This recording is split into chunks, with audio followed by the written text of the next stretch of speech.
No, man. What up, y'all? It's Chris Weathers, aka Shorty C94, back at you again with some more sneaker-related content, and we are back with episode 122 of Shorty Sneaker Conversations.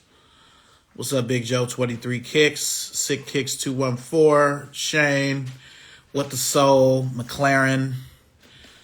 What's going on? See if we can get our guest.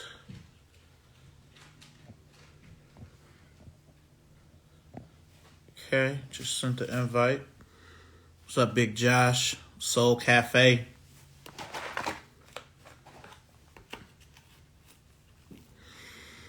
Crispy and clean.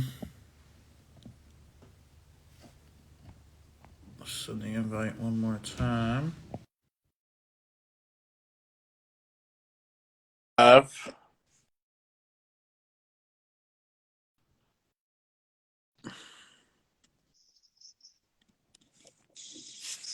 All right. What's up, funny Hey, ball? hey, What's up with you, man? what's up, man? How you doing? I'm all right. Just finishing up some Chick-fil-A right quick. You know what I mean? Okay, sound good.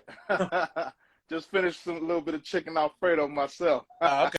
Hey, you eating good over there? Hey, I'm trying to get like you, man.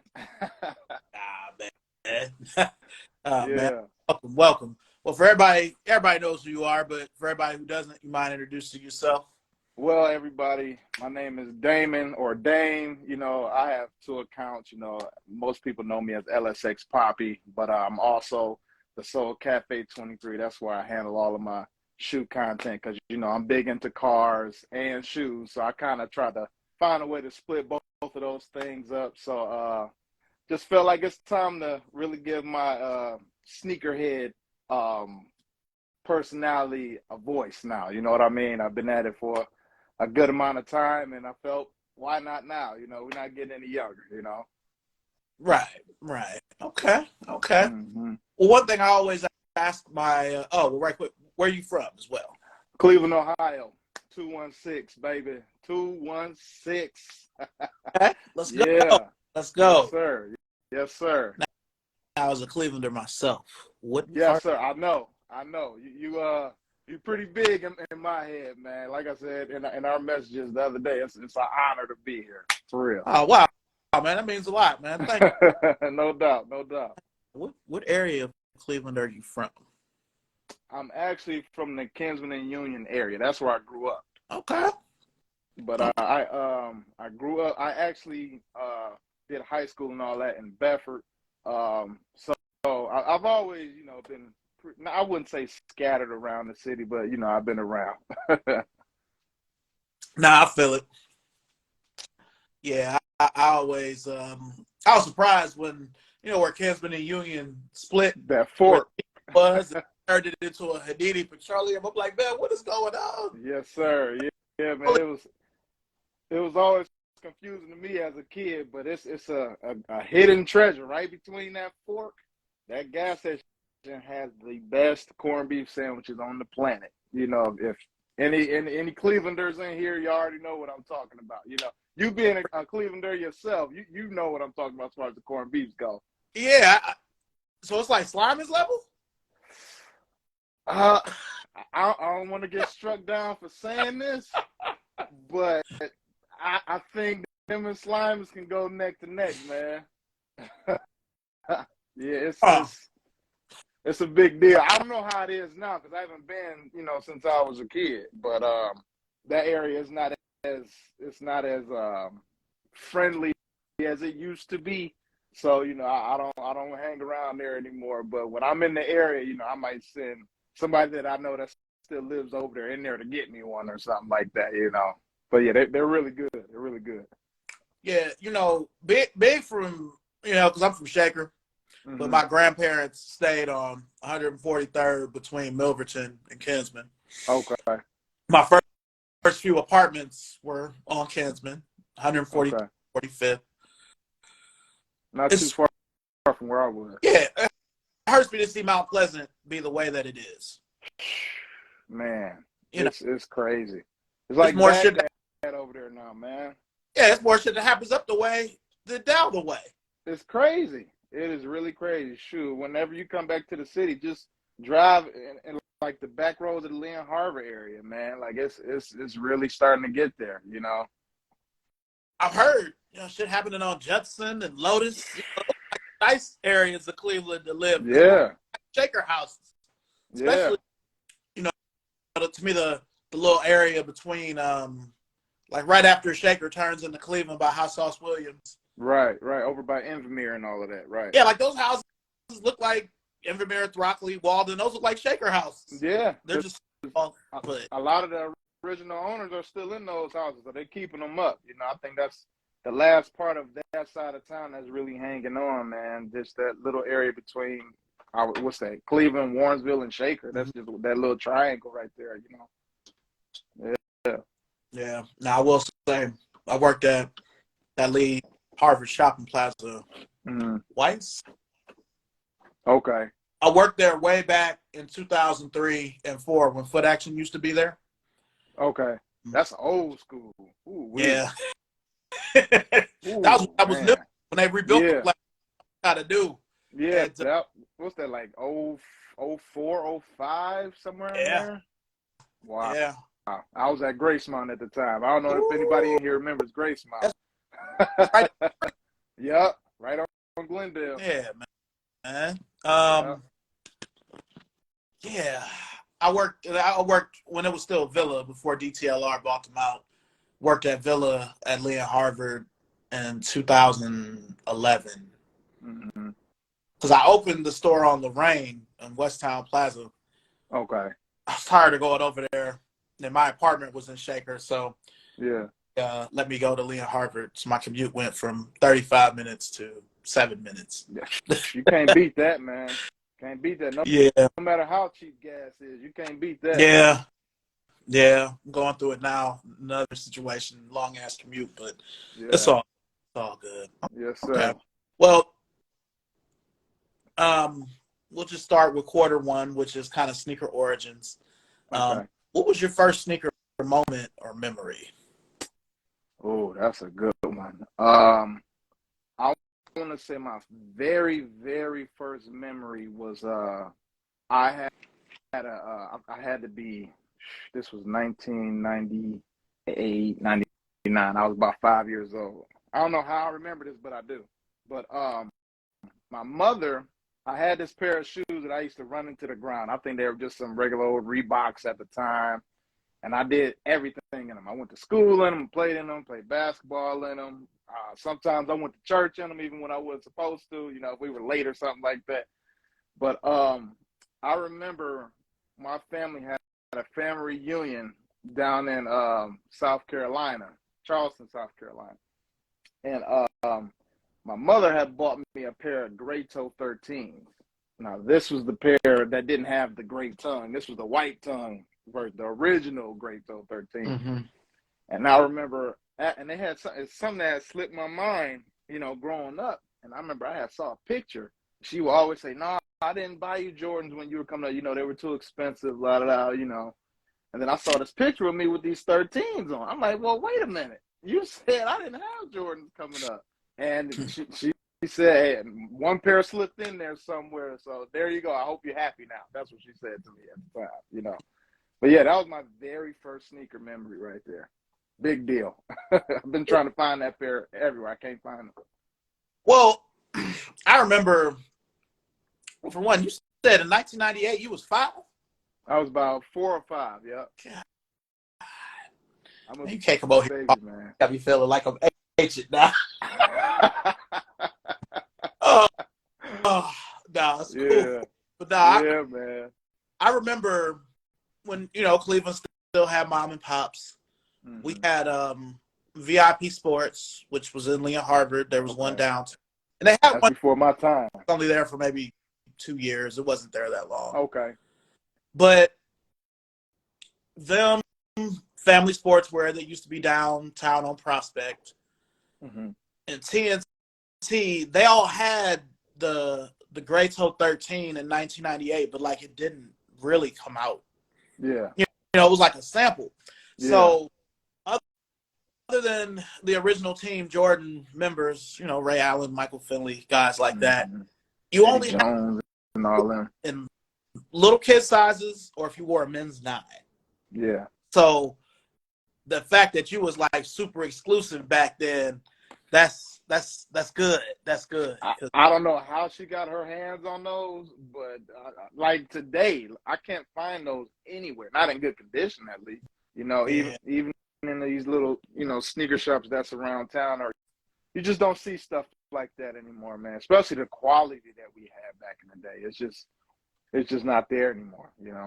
Nah, I agree with you. Because I wanted them, but I had to settle for the white, black, and red when it finally came out, November 1st, in '97. Well, that 2014 retro is close. Yeah. The 2005 retro, that's the one I have. It's got a white toe, but that gray is just so dark, and that kind of bleeds. So yeah. I had a pair of Wheats a couple of years ago, and the white pods at the bottom, they started turning like this yellow, but it wasn't like an aging yellow. It was like the dye from the suede midsole started bleeding right on top of it. Yeah. And I sold those things like an idiot, man. I don't know what was wrong with Well, they're about to come back this year, supposedly. Oh, that's right. So that's right. Okay. And at least, because I haven't had it happen, but I've seen where people have had issues with the OGs and the 0405 retro set separating. So yeah, I've seen that too. So I have the what's that, 2013 He Got Games? Was it 2013 when they came back out? I believe. Yeah, 13 and 18. Okay, so I had the 2013 release, and I still have them now. And I was walking into work one day, or I was walking around at work, and I kind of feel like my feet were dragging a little bit. So I'm like, I looked down, and I see my midsole kind of like talking a little bit. I'm like, no. Like they too new to it for this to be happening. So I got them used. So I don't know if the guy who had them before me, I don't know how he stored them or anything like that. They were pretty clean. I had them re-glued and all that, so I can wear them now. But oh man, yeah. I had to happen with a pair of Air Max 95s, my freshwater 95s. Okay. Because I had, they're from 2009, but this is during the pandemic, so they're barely 10 years old. And I used to wear them with this Indians crew neck I had for the, and I guess I shouldn't wear it because we lost, but it was the 97 World Series. So I had it's got like 2 tickets. It's got the World Series logo here. And the Marlins ticket is teal, like in the freshwater 95. Okay. That's perfect. But yeah, I'm wearing them, and the little bubbles up front, like I can just feel like the shoe coming apart up front. I'm like, oh, that's the worst. Like, how could this happen? I've got 5s from '05 I can still wear. Yeah. How's the hair messed up? So I feel you on that. It's crazy, man. It just and being an OG sneakerhead, man, it's just, I mean, I don't know if I would qualify as an OG because I really didn't start collecting until I would say like 2009. But I always knew about Jordan. But once I started having my own money, like working at my uncle's barbershop and stuff like that, I would have a little change in my pocket. So if I stacked up enough, I might be able to get the latest J's or the latest bronze from school and stuff like that. But just going back to the OG origin of what you're saying, it's just crazy how people who've been in the game for a good amount of time, that feeling when that shoe is getting ready to fall apart. Like you get like the shoe, just the overall comfortability and the feeling of the shoe. You can just feel like your foot is getting light for some reason. I'm moving from here, but I can show you some shoes I got that I'm afraid to wear because I'm like, oh boy, I just don't know. Yeah, you got to be careful, man. I was in Toronto in January. I had my All-Star LeBron ones, or the Arizona generation, whatever people like to call. So I said, you know what? I don't kind of want people to know I'm from Cleveland while I'm out here. So I'm out. I had my Indians hat on, and I had I can't remember which. I think I had a flannel. I had like a tan flannel, matched them perfect. I said, I'm about to step out in these. Now these are the OGs now. Yeah. So I'm walking around. We at this mall, so I kind of feel like my toe is like I feel like I'm able to move my foot around more in the toe area. So I'm looking down. I don't see anything. So I'm walking and walking, and now I feel like I can actually feel the shoe starting to slowly come apart. So luckily for me, I had a change of shoes in the trunk of my car because I already knew what the possibility of that shoe separating was with me wearing them, especially because they haven't been worn in so long. Yeah. So I was wearing them. I looked down. The whole front of that outsole literally came apart. It's a horrible feeling, man. Man, sickening. So, since you brought that up, this is one of my shoes I'm afraid to wear here. CC. Oh, yeah. So, I know that box. none of they just came back, but, I still kept this from where I got it from Nate. Man. And, still all original. I've only worn them a few times. Don't wear them.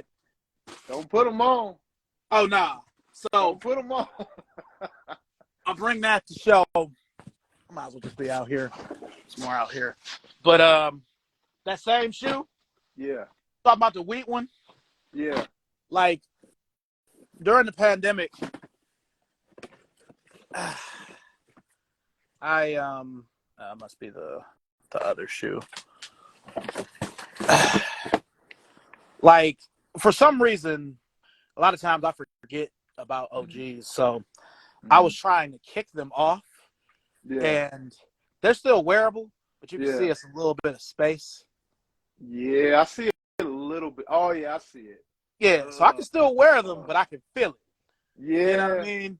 But it's it's an old shoe. That's So that's kind of a F around and find out moment right there. Yeah, because it was sort of like Wile E. Coyote, like, what in heaven's name am I doing? When he holds up a side, like, man. Help me. Yeah. Yeah, I don't know what I'm on. I will say, since we talk about brown ones, I hope that they retro these. I had those too. I still have them there at my my aunt's house right now. But they are separated as well. All of my OG ones are separated. Every single pair. Now I'm gonna say, for me, most of them, my white, black, and red ones, which are my favorite ones, those are they here? I don't know where those are. They should be here. You're talking about the original first the game, real the first Sacramento games, the ones he wore in Sacramento. Yeah. I actually still have my very first pair from Richmond Mall. Ooh. I got a funny story about that one. So my cousin, I think he's in here still. The Lyrics Barber Salon. Kelly, you can chime in if you want to, if you're still here. But so his sister, me and him, we had a basketball game. This is 2004. This is New Year 2004. It had to be about February. So LeBron's shoe was obviously still high. It was, the big craze around that time in the NBA. So you go in the mall, and I'm sure you remember, every sneaker store in every mall had LeBron's face blown up, hit his shoe right there. I believe it was a track jacket, like a Nike suit that went with the shoes too. Yeah, it was corduroy because I had it. Yeah. So, but anyway, so she had asked us, and I don't know what I was thinking at the time. I was so big on Air Force Ones and stuff like that. I wanted Forces. It's 03. I'm trying to be like Nelly. You know what I'm saying? Nah, I feel it. So we walking through Richmond, and you know how, because I know you used to work there. The Foot Locker was by the food court. So we came in on the obviously not the movie theater stuff. We came in a different entrance. So she said she pointed to the display, the LeBron display. She's like, "Do you guys want the new LeBron?"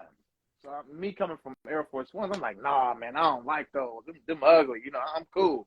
But my cousin, he was all over them. He was like, "Yeah, I need them. I need them. I need them."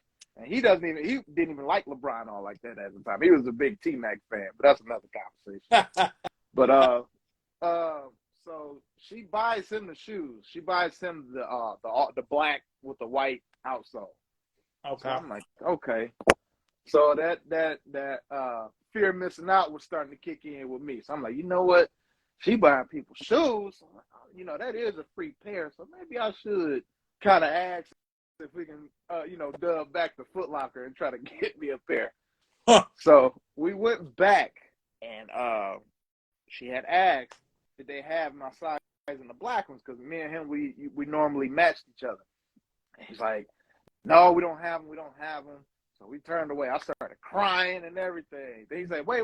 I do have a pair, but they're not the black ones. And it ended up being the white and black ones. And she bought them for me, and I bought them things till I couldn't buy them more. And I still have them to this day. Nice. Still got them. Yeah. So when the LeBron one came out, that was when I was working at Foot Action in Lee and Harvard on the side, because it was my little side hustle, because I was a manager at the Record Exchange. I used to work at the one in Maple. Okay. And I used to work there on the weekends at the Foot Action, and the day the LeBrons came out, like, people were buying them, but more people were buying the LeBron Air Force One, that colored one with the logo on the side, than they were actual shoe. Mm-hmm. Nobody bought those suits. I had bought one when they got to like super duper clearance with the coat. I wish I could find one. They aren't that, surprisingly, they're not that hard to find on eBay. Oh, okay. They're not, I looked one time and I couldn't find it, at least not in my size. I think I found one in like a 4X, 5X or something like that. I said, no, I can't do it. But back at that time, everybody liked to be baggy. So, that was the era. Yeah. So obviously I can't find nothing that would look suitable now without me looking like I'm in a Ronald Isley video or something like that. Yeah, man. I remember the day that came out on December 20th, 2003. I don't know why I remember that, but wow, white, black, well, and that red. makes sense, because his first home, it was what, like September 28th or something like that, and his first home game in Cleveland was the 5th of November. Yeah. 03. Yep. So that sounded about the right time. Yeah, because people always call them the first games, and I'll be honest with you, it's one of my least favorite Zoom generations, just because, it's just the white, black, and red one was better. The wheat one was better. I love with the black one because I didn't like the white bottom. Yeah, that bottom would have been wrong. They tried to redo that look, the black ones on the 18s a little bit. I tried to get with it, but the 18, I have about 3 pairs of the 18s, and at this point, I'm at LeBron 1 through 20 right now. So I'm just getting stuff because I'm invested already, so I kind of have to keep closing that barrier every time, he drops in his number. You know what I'm saying? Like the 20s, like comfortability, they dope. But first look, if they didn't say LeBron on them, that shoe would not sell, not even maybe a pair a day. But, you can't, like the Time Machine 20s, can't get those. Those sold out instantly. Yeah. What was the other pair? I could have gotten the All-Star ones, but those sold out pretty quick too. But if LeBron's name wasn't on that shoe would be sitting like crazy, man. They would just look like a normal, what's an off-brand Nike shoe? Like a shoe that would be sitting in Famous Footwear or something like that. You know what I'm saying? A GT cut. Or yeah. Yeah, man. But I'm invested. But the 18s, like I was saying, they were cool, but they threw me off. you know, just the upper of them, like the midsole and the outsole. You know, coming from the 17s, I got it, I understood. But the upper, I wasn't really feeling the upper on those. Yeah. I'm also 1 through 20. The 17 was the last LeBron I could say I was really excited about. I'm with you on that one. Now, with the 19, I was excited for the uniform hook because he wore it in the movie. Yeah. Bugs Bunny called him Cleveland throughout the whole movie. I love that. Yeah. You know, that was cool. That was cool. Because I'll always say I'm the one nigga that moved from Cleveland that actually misses Cleveland. Yeah, so, man. you know, I've really. Everybody says the same thing. You know, I know the weather is shitty, but I mean, it's just something about Cleveland you just can't leave behind, man. I ain't gonna lie. If I came into a big windfall, or if I hit the Mega Million, the Powerball, I'd be in Cleveland by nightfall the next day. I don't blame you. Come out here and get you a house in Solon or something, man. Moreland Hills, Pepper Pike. I need to be out there. You know. Yeah. Yeah. I never wanted to come to North Carolina. Yeah. Not at all. So yeah, because when I saw you move, I was like, North Carolina. I mean, but you in the GOAT capital. You know what I'm saying? You down there with UNC and all that, so you kind of got, I wouldn't say dibs, but you got dibs. I will say I've been fortunate that just through random thrifting, I've come upon a few PEs and shoes that didn't really come out for UNC players. Yeah. But I still would much rather be in Cleveland. Like, yeah, I understand. Call you up, LSX, but let's meet up at the Hearst. Anytime. You know what I'm saying? I know some spots. I'm sure you know some spots, man. When I'm going around, like, I didn't really know that some people kind of like knew my sneakers story. Not to sound cliche or nothing like that, but I would go in some stores. Now, I would say maybe almost 10 years ago, I had blew an engine in one of my cars. So it was look fresh, walking to work or drive to work. So me, I say, you know what, man, I got a good amount of kicks. I literally sold everything. And I was selling heat. Like, I had PEs out the woodwork. I had Shooting Star, LeBron 6, 7, and 8. Ooh. Sold them as a package deal. So, no, I didn't sell them. I sold them. No, I traded them. Dude pretty much gave me his collection for those 3 pairs of shoes. So, right now, each of those shoes is worth at least $10K. At least. So, I gave him those, all 3. And I think he came out with this big ass like duffel bag full of shoes. I mean, it had a great. I mean, I'm talking from DMV KDs to Bread LeBron 5, Concord 11. Like he gave. I mean, I got some nice stuff for what I gave him. But if I would have kept that shoe today, oh man, I'll be down there in North Carolina with you trying to buy some property. Because that, like, just those 3, and every time I scroll past any one of those shoes on eBay or anything like that, I just get that memory of, dag dog, you sold them for real, you know. So, but that was it. It was just, man, I'm still mad at myself for that. But priorities was priorities. I sold all my shoes. I think I might have collected. This is before people was putting a real pride they doing today. I think out of everything, when I sold, I think I kept a couple of pairs out of that duffel bag because I wasn't letting all the 3 of them shoes go to waste. I needed to keep something. But I think out of all of those shoes I sold, I think I might have came up maybe about $3 or $4 grand.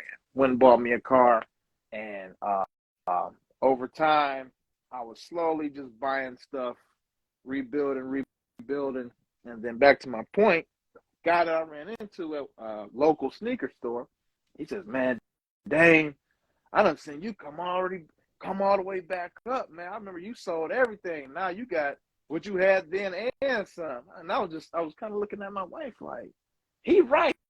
And I never really thought about it like that. I was like, you know what, now that I look at it, I damn sure did get everything back. You know, I was like, I didn't get those 3 pairs back though. That's for sure. I didn't get those. But it's just crazy, man. How people really, you know, you never know who's watching. Yeah, like I'll never forget. I was with my wife at we were at it was crazy because we used to go there a lot when we were dating, but not really after marriage. We were at an Applebee's, the one on Atlanta, not Lander.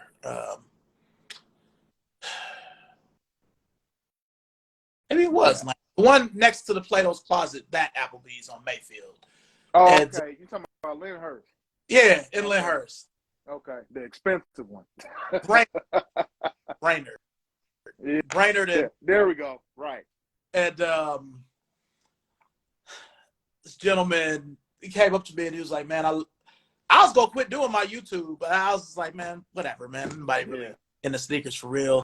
And it was kind of the same thing. He was like, "Man, you know, I watch your videos," and I was just like, "Huh." My dude Self. Shout out to him because I was really gonna quit. I was like, "Man, I ain't gonna do the YouTube channel." I've been there before too, man. Recently, actually, I started getting like kind of discouraged. You know, it's like it's a hobby. You know, to other people, it's just, oh man, they're just tennis shoes. Like if I would have brought those 3 PEs that I just said to you to the average Joe on the street, oh, those are just a pair of black and red Nikes. But to somebody like me and you, we know good and well I can buy a car or pay up my rent or mortgage for a couple of months, not a year. You know what I'm saying?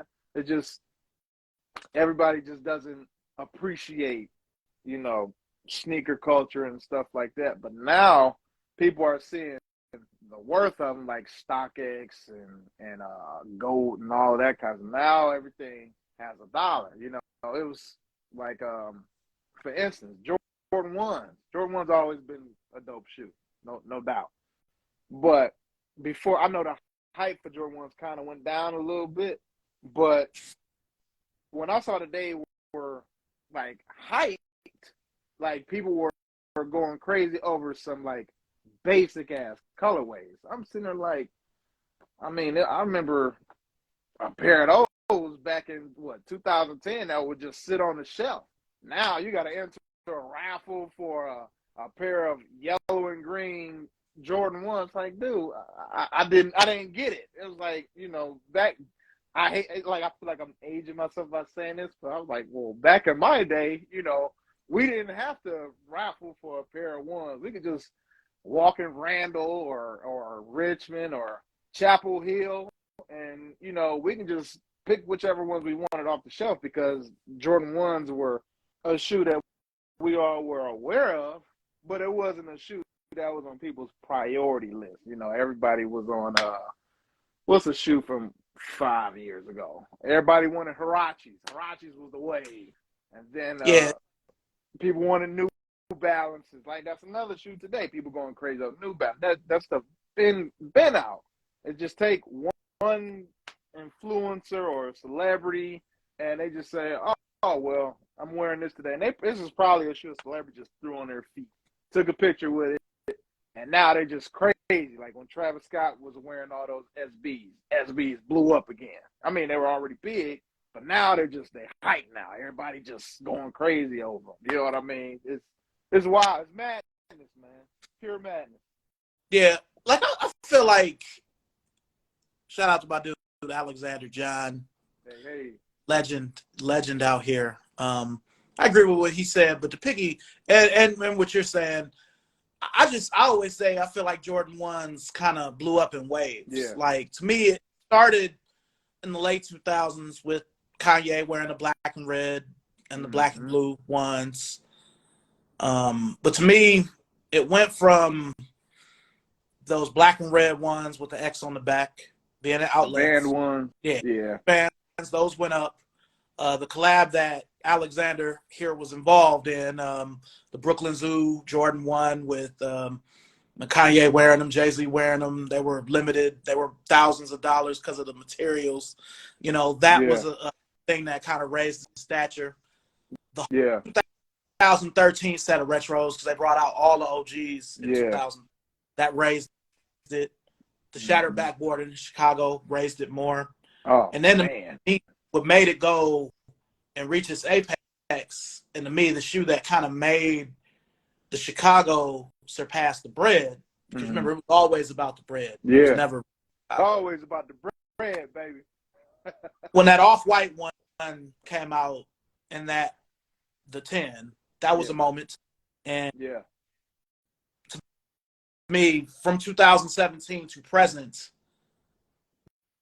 that's kind of like the current state of Jordan 1s. But I do feel like the Last Dance played a part in the Chicago color going up, because in 2017 and 18, there were a lot of Jordan 1s that were good that people just didn't care about, that weren't colors. I agree. Especially mids, like the whole mid craze. It's like wearing mids is a sin, you know, but most of the ones that came out not even 10 years ago that were popular were mids, like the Old Love, New Love pack. Those were mids.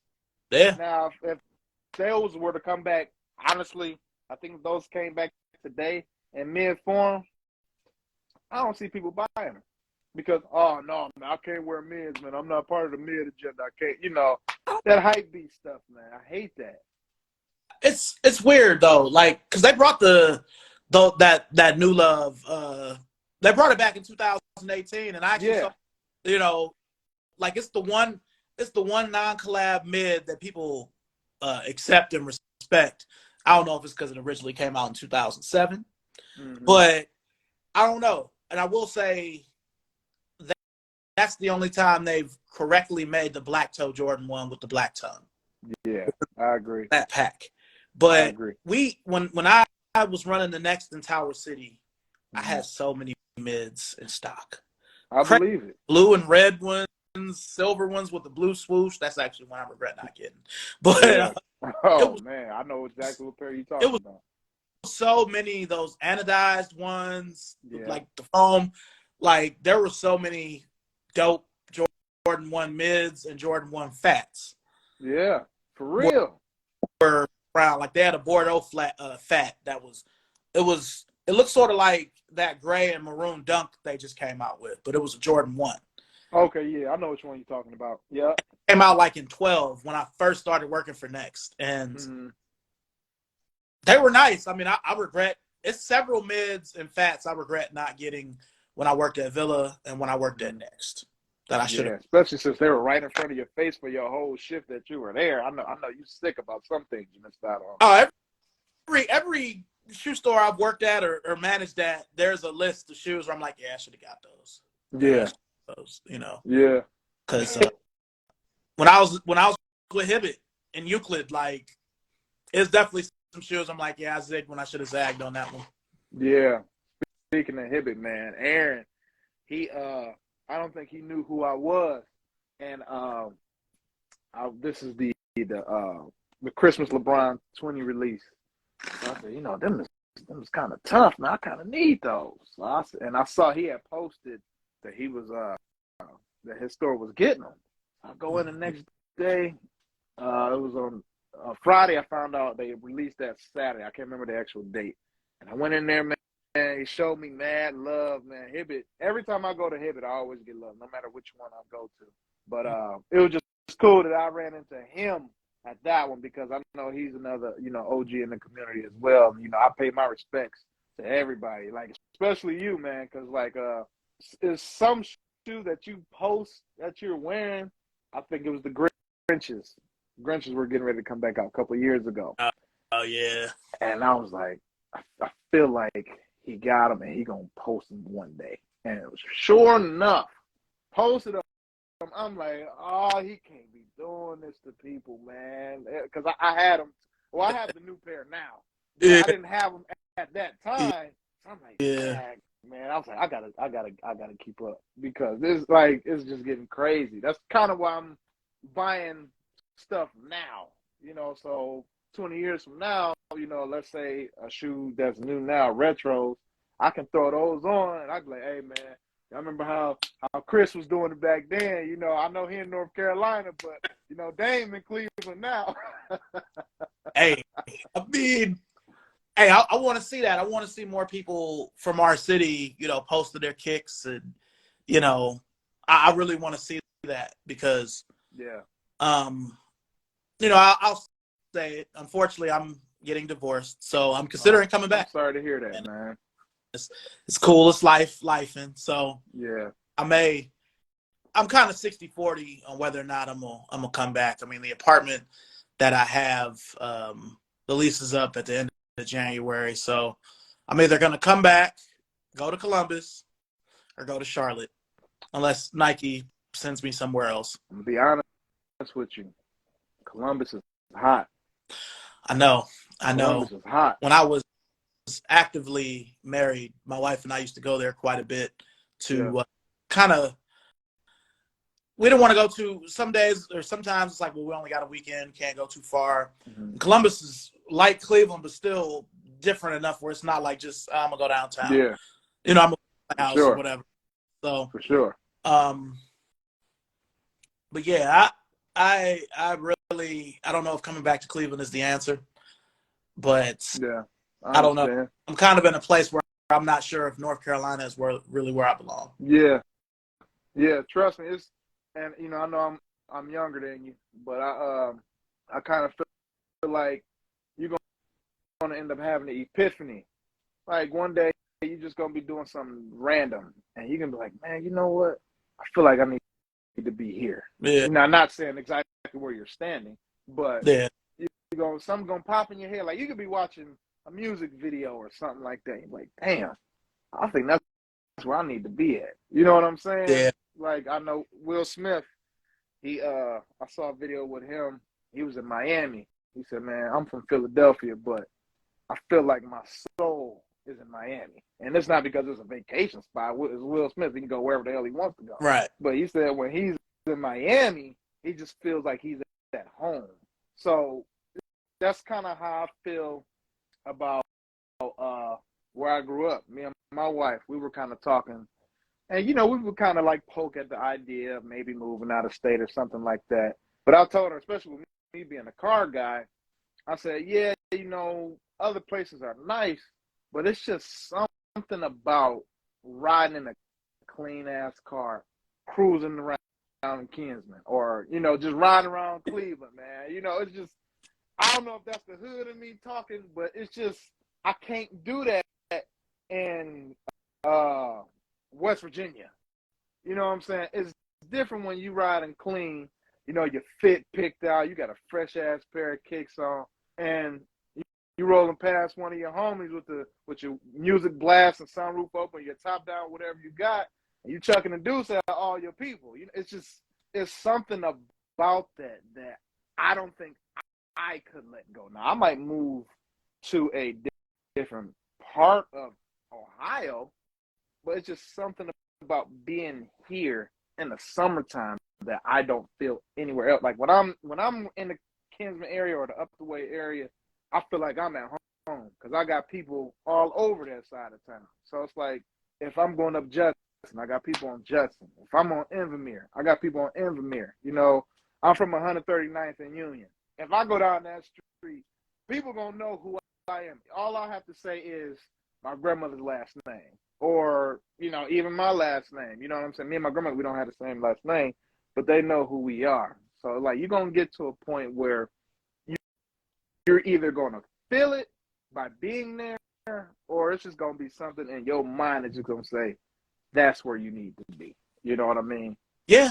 Nah, I can't put into words how much I miss Cleveland and Northeast Ohio. I mean, my parents, my sister, all of y'all, you know what I mean? Just everybody, I miss, hell, I even miss doing retail in Cleveland because down here, I work for Nike by way of Converse.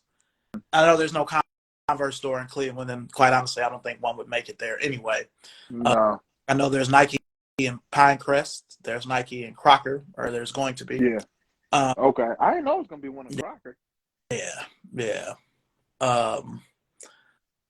But yeah, I really, since so many more Hibbits, because when I was working for Hibbit and Euclid, it was just Euclid and Menor. Now, there's only like 2 or 3 of them. Yeah, now you've got Randall, you've got Yeah. 115th, you've got Aaron's store, you've got one at Ridge Park. I think there's Yeah. Steel Yard soon.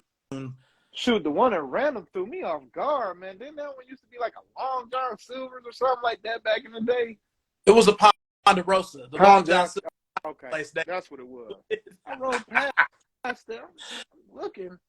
I see Hibbett. I saw the sign right where you pull into the plaza, and I see Hibbett Sports. I'm thinking it's where City Blue used to be. I'm thinking City Blue closed. Yeah, I'm like, it's, oh, okay. it's the, I'm looking around for it. because I still got people that Hibbett, Aaron, but others as well. And when I first heard about the Dorfield store before they even opened it, I thought it was going to be where City Blue was too, because City Blue have it like they used to. Right. Their accounts. Sure don't. I know they still got Nike stuff in there, but I think it's stuff from when they still had it. So yeah. There's some resale stuff in there too.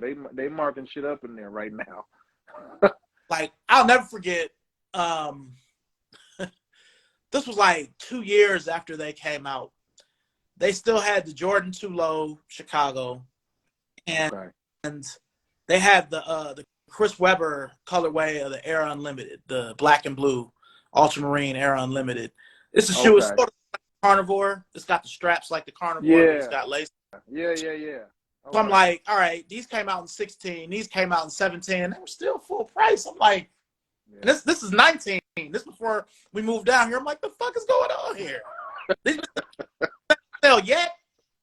Yeah, man. It's madness. It is madness. It is madness. Well, look, I done got all off target. No, man, that's just two Cleveland men talking right there, man. That's all. Yeah. So, do you remember what your first shoe was that you bought with your own money? Man, let me think. Man, that's another hard one. I do remember.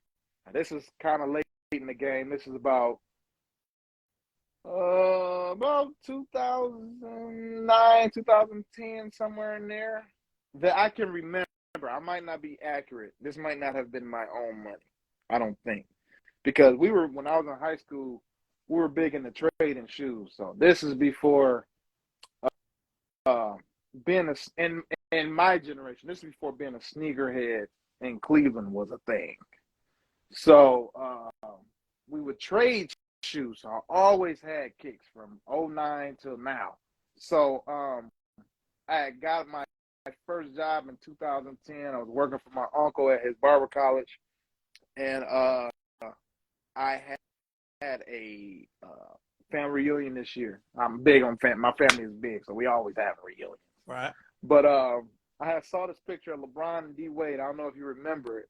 LeBron had this gray suit on, and he had like this navy blue and white shirt under it. It was just a regular crew neck shirt, and he had the True Blue 3s on. You know what picture I'm talking about. So I missed that release because obviously I didn't have my own money yet. Mom and Dad, they wasn't about to go spend $200 on no J's, But so I had told my dad I had found out that the Olympic 5s was coming out. I don't know if people remember those. Or Independence Day 5s, Olympic, or whatever you want to call it. Yeah. I think I had scraped up about 200. So I tell my dad, like, Daddy, I wanna go get these Jordans. They come out tomorrow. So me and him right around and say, I don't know if your grades is good enough for you to be getting no Jordans. I'm kind of like, oh no, I kind of need these. I need these for the banquet dinner at the family reunion. Because my outfit was inspired by what LeBron had on, and those were the only J's at the time that was similar colors to the True Blues. Mm-hmm. So the next day, he said, "Come on, we better go for a ride." So my dad, his side of the family was in the Lee and Harvard area, so we riding around Lee and Harvard, and we ended up in North Randall. So this is when City Blue was where Dallas shoes used to be at. That's old school. I don't know if people remember that one. I used to work at that Dallas Shoes. Really? Yeah, 98 and 99. Technically, that's the first shoe store I ever worked at. Okay. So this is when City Blue was where Dallas Shoes was at. Mm-hmm. So we go in.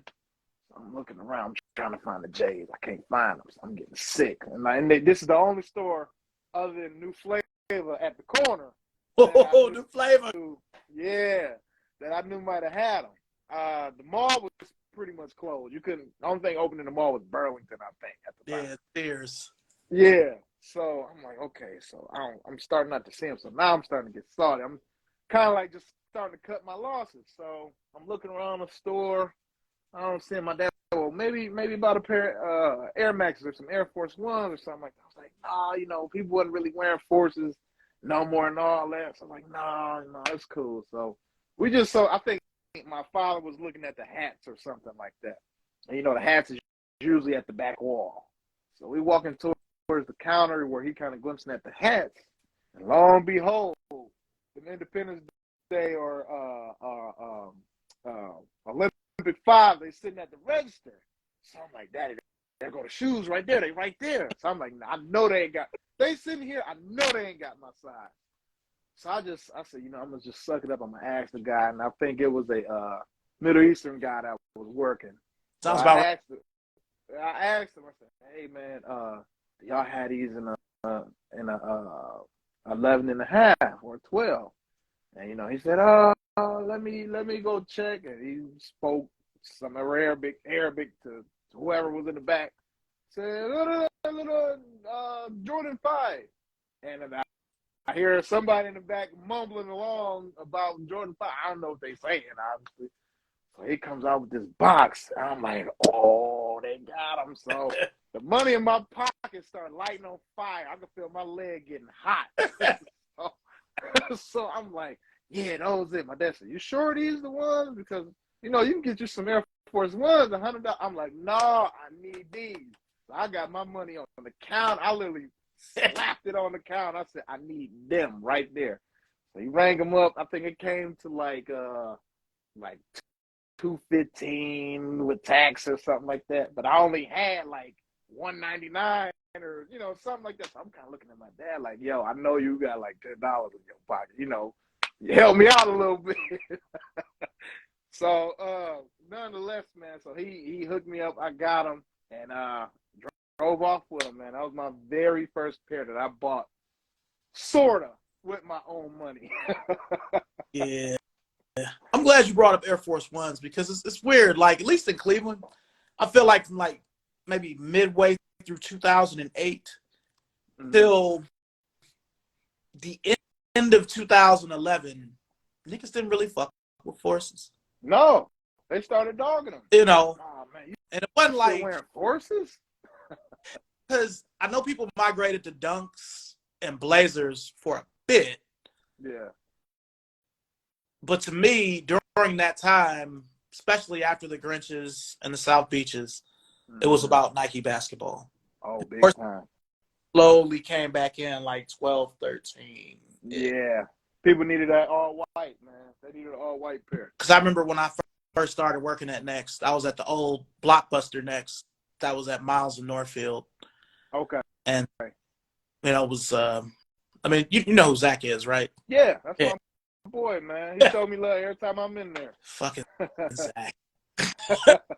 That's my dude, man. Since the early 2000s when I was a manager at Record Exchange. Okay. He was one of my customers.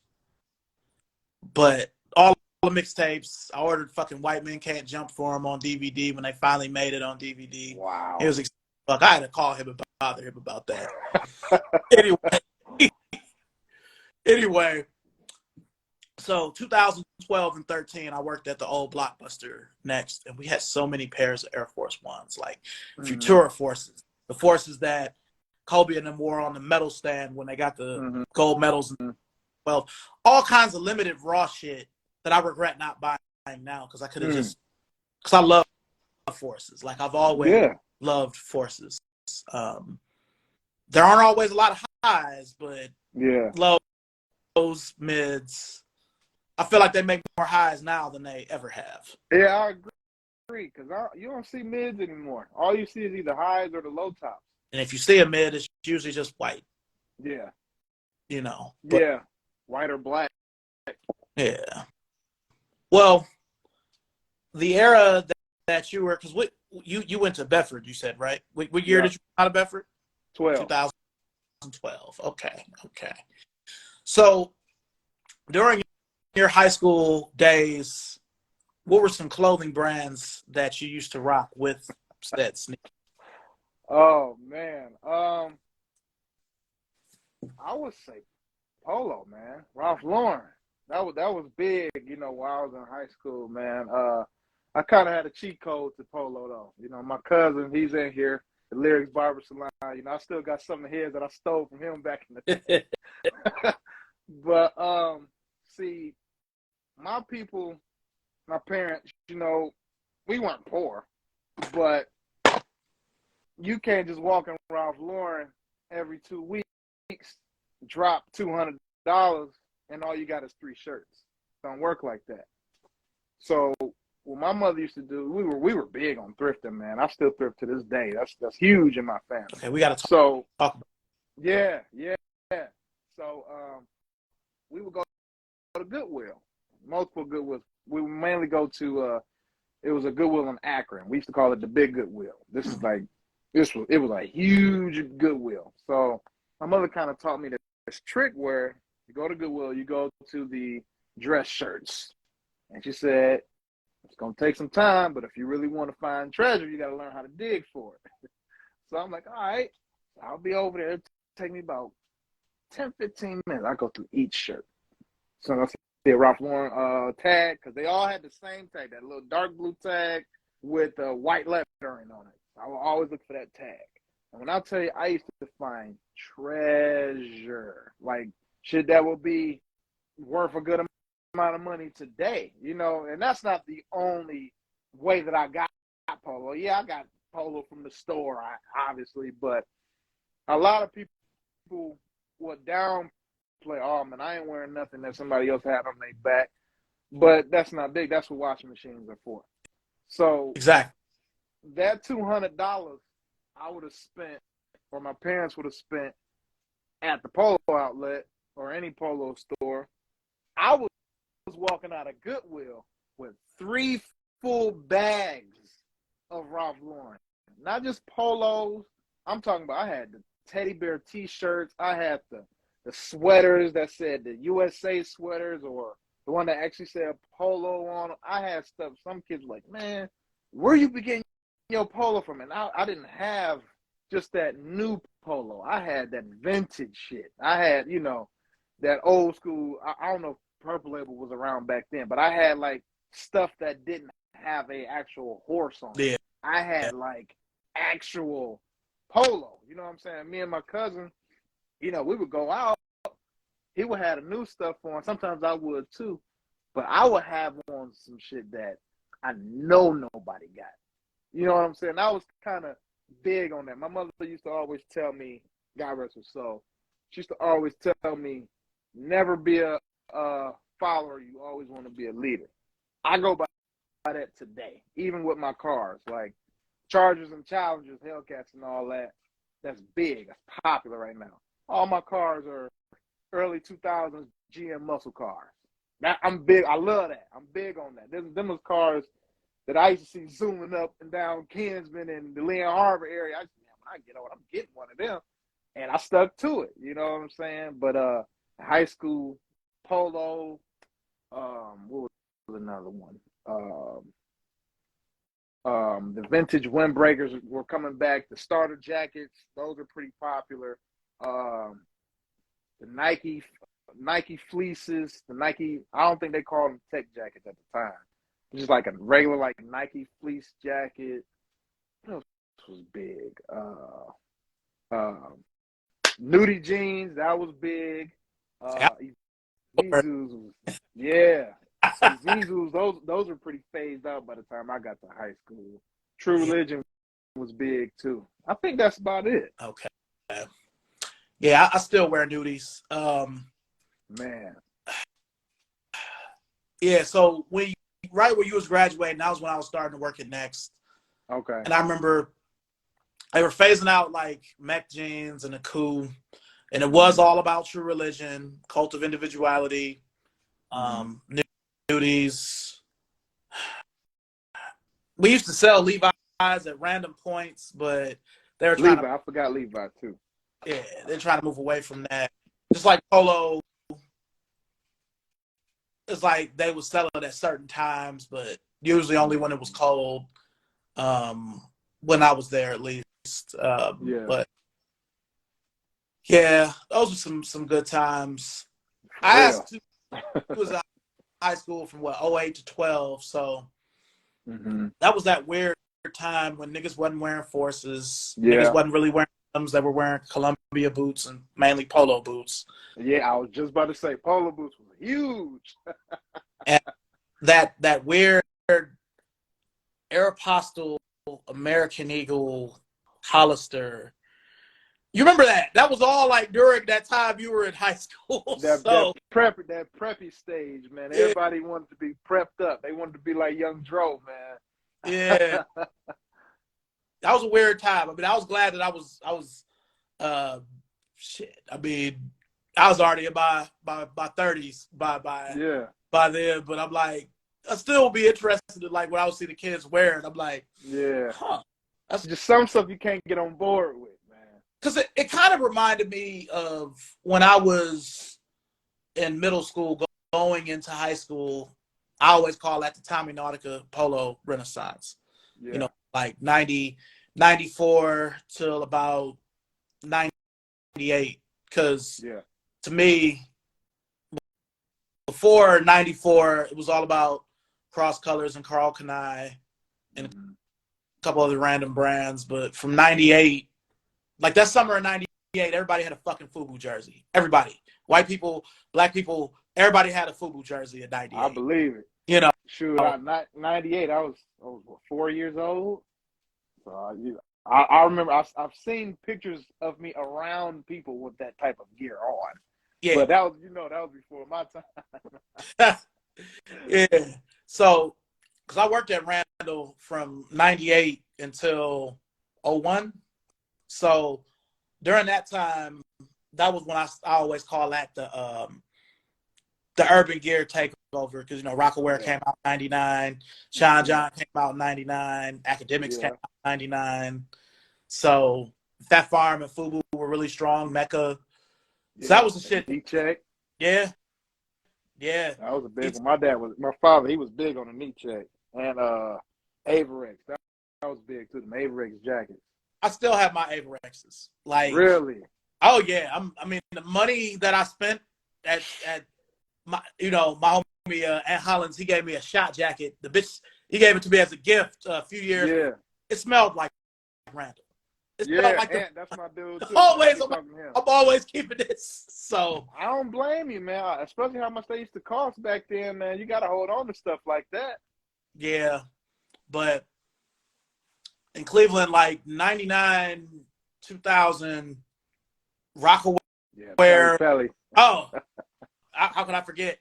Yeah. Pelly. You said Aniche, like you said, all of that shit, man. And I mean, even the lower rung stuff, like I've always considered South Pole kind of lower rung. Then you had other just random brands, RP55 and Miyoshi and Azure. Like that shit was cool. Next used to sell it, but it was kind of like, Yeah. So For real. The NASCAR jackets I had I got from I always wanted one of them. I got it from Burlington, man. It was $100. I thought I came up with like, man, niggas don't even know about this. You know what I'm saying? Yeah, $100? Yeah, Burlington has some treasure too, man.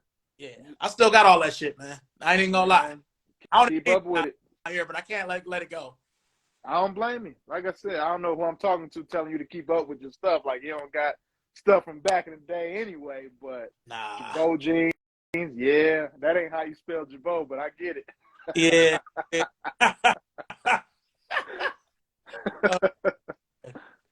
Look, we're a little bit past the halfway point, but I always ask my guests some either or questions, and these are really going to be easy since we're both from Cleveland. So, Okay. I'm gonna start with a sneaker one. When I ask pretty much everybody. So, if you could only get Jordans in either the UNC colorway or the bread colorway, which one you getting? Bread. Okay, you didn't even have to think about it. Bread. That's easy. That's easy. All right. If you could bring one Cleveland landmark back that's gone, and these two, I'm going to say Randall or Geauga Lake, what are you bringing back?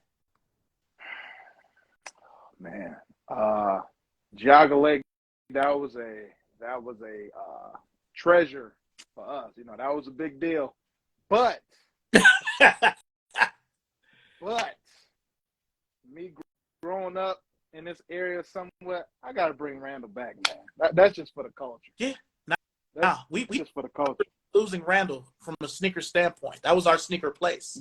Yeah, that was the mecca. Like, that's where I got my first pair of LeBron. No, that's where I got my second pair of LeBrons from. I got the low top LeBron 2s, that white and silver colorway. I got those from City Blue inside Randall. See, a lot of people forgot about that. I'm trying to show my age, man. Yeah, it was right next to the stairs. I remember that. It was upstairs. Yep, sure was. I still remember Randall like the back of my hand, and it's been gone for 15 years. Yeah, that sounds about right. Because in 08, I remember me and my boy went in there, and I remember we went in the main front entrance, which we never usually do, and it was like it was leaking, and they had like buckets, and I'm like, dang, man, this is sad. Yeah. But I didn't know it was going down. Last time we go up to the finish line, by the fountain and shit. Yeah. And the sign on it just says closed forever. That shit was depressing. Man, I remember seeing that. Dude, I almost dropped a tear when I seen that, man. You remember that sign? It said closed forever. Yeah, forever. Not closed. It said forever. They might as well put nigga at the end of that. Yeah. And I remember just everything was closing or it was closed, and I'm like, damn. Yeah. Actually, that reminds me of a time I had a family that lived in Canada, and whenever they would come to Cleveland, they would say, let's go to Randall, because they knew Randall was where the kicks was at. So we would go on Randall. Well, they didn't know it was closed. I told them that Burlington was still open. So they would go on Burlington, and they would buy a whole bunch of stuff. So at one of the checkout registers is where the entrance to the mall was at. Mm-hmm. So it was this big-ass board blocking from going in the mall. But it was like a little hole, like a little space where you can like stick your head and look in the mall. Me being a dummy, man, I freaked myself out when I did this. So if I can compare something to looking like a scene from The Walking Dead, this is what it looked like. I just got out of line. My cousin was paying for their stuff. I looked in there, and Randall had those skylights. So it was still light getting in there. Mm-hmm. You looked in there, it was graffiti on the walls. It was like leaves. I don't know how the leaves got in there. It was, unless the glass broke from the roof, but it was leaves in there, and you could smell it. It stunk. Like, I think that's part of one of the reasons why Burlington didn't last that much longer after, because everybody was going to Burlington. You know what I mean? That was our Value City when Value City left. I'm showing my age again. That was a good Value City. Find a lot of shit there before they closed it. Oh yeah, man. Value City had all types of stuff. But looking in there, I just turned around. I looked at my cousin and said, man, we got to get out of here. Like, it scared me because that being somewhere that I used to go as a kid and seeing it in that condition, it was like a nightmare. Like, it literally scared me. Like, it was like somebody tapped me on the shoulder and like scared. Like, it was that scary. It was just all around creepy, man. It was like looking in the Upside Down on Stranger Things. Yeah, exactly. Exactly. Where you can see where it was and what it was, but it's not really that anymore. Yeah, it looked. I'm glad you said it, because that's exactly how it looked. Exactly like that. I just having worked like Randall was one of my favorite places to be as a little kid when it was still what I call real Randall. Yeah. As a teenager, which I was an employee, and even after I stopped working there, it's like, well, I mean, Randall got like 8 shoe stores in it, so Yeah. I'm somewhere. You know what I mean? Yeah. So For real. the only shoe I never was able to get from Randall was that first Cool Gray 11 in 2001, because people always talk about the Pigeons in New York was a sneaker riot. Like, no, nigga, that was a sneaker riot 4 years before that. I never seen like that before or since. I have a good family friend that used to tell me that story all the time, and I didn't believe him. He said, he told me that City Blue had got him, right? Mm-hmm. So this was first come, first serve. It wasn't no raffles back then. It wasn't no sneakers, as you would know. And he said when they opened the doors to the mall, and you said you were there, right? I was there. Yeah. So he said when they opened the doors, people flooded in, and I guess more than one store had the shoe. Yes. So I guess he said he went towards City Blue. City Blue sold out like that. And he said he could see people jumping over the rail down to the bottom floor to get to the other stuff. I couldn't believe that. I'm telling you, I was there with my father. And I was man. Because I'm glad somebody else seen that, because I was like, I mean, niggas was jumping over the rail. That's high ass, like, you can break your leg when you get down to the bottom floor. You could, if you fell wrong, you break your neck. Yeah. You know, like, you can press your extra button like that. Yeah. I mean, I saw at least 2 niggas jump from the second floor to the first floor. I'd never seen nothing like that, you know. Yeah. And everybody pulled down their gates. Foot Action wouldn't sell them. Foot Locker wouldn't sell them. You know, because my dude at Foot Locker was like, hey, look, you're going to need to be here early. We didn't get that many of these like we got the other ones. It's only like 70 pairs, which now 70 pairs, that don't even happen. And now you like if you get a size run in some of these fucking shoes, it's like real. You know, we're only getting 77 pairs of them. You need to be here. Yeah. All right. Remember, it was March 3rd, 2001. Never forget it. You know, I was at this point, I was a waiter at Ruby Tuesday on Chagrin. And I had got up my money for like 2 days for these shoes, getting tips. Yeah. And yeah, I had to end up settling for the Fab Five Barclays, man. I didn't get the bitches until like a year later when I got an eBay. But because I had bought all this gray shit because I just knew I was gonna get them. I had got the FUBU baseball jersey with cursive and shit. Like I fly with the sweatpants and man, I get the bitches. I had to match them with the Barclays because I couldn't get the cool gray 11s. Never forget that shit. Man. Yeah, that shit was like nothing I had ever seen before over a pair of shoes. I seen niggas line up, but and this was in 2001. It wasn't even no resale. That's crazy. Yeah, it wasn't nothing like that was really around. Because I remember I had a pair of the 2001. I wish I still had them now because I would have been able to complete the cool gray release lineup. I would have had the 01, 2011,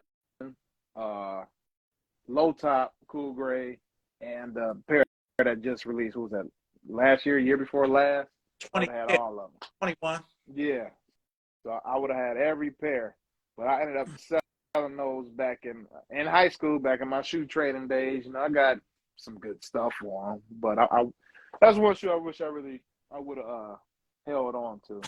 But it's all good. I still got my pair from 2001. They're pretty orange. Yeah, but I still got them. I said I get my wearable. I don't know. I mean, if you want, I can go get them. Shoot, hey, I ain't got nothing but time. I'll bring them out here. Okay. Or I'll go back here. I mean, I don't think I got anything in it. Because I never had the not the 09, the 10. I never had the 2010 pair. Okay. Had 01 and 21. But okay.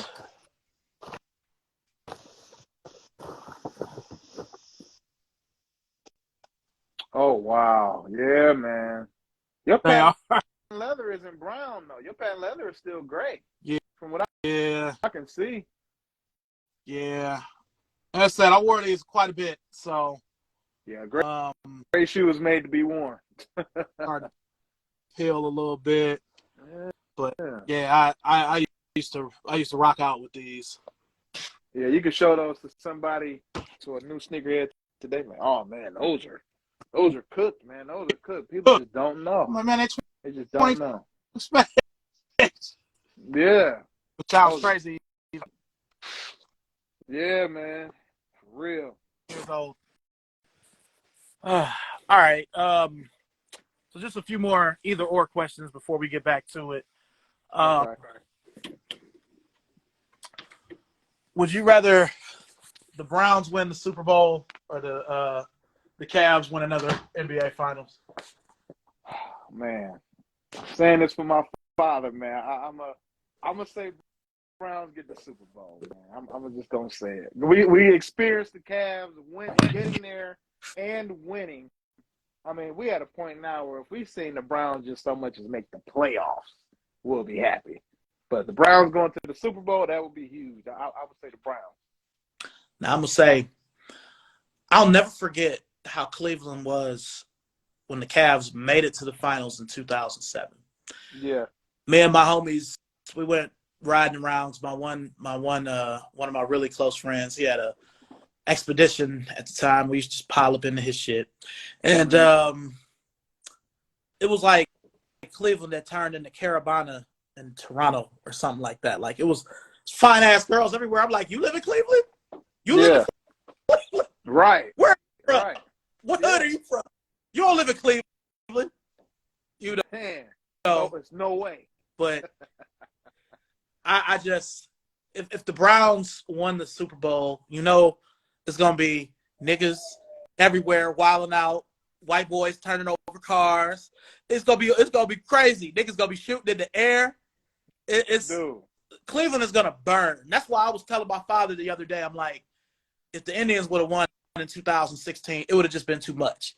Yeah. The Cavs win and the Indians win. It would have been too much. It would have been you. Like, I would have just went to the mayor like, hey man, I'm just gonna let you know, I'm about to be a part of lighting this city on fire, because if both them teams win, you just, like, your word is just not going to matter anymore, because we flipping this bitch upside down. Yeah, like, again, if the Indians, because I mean they was up 3-1, if they would have won, it would have been too much. It would have been too much. That'd have been back-to-back parade. You know, the Terminal Tower wouldn't be standing. The Key Building would be kind of linked. It would have just been too much. Everything would have either been down or at an angle. Yeah.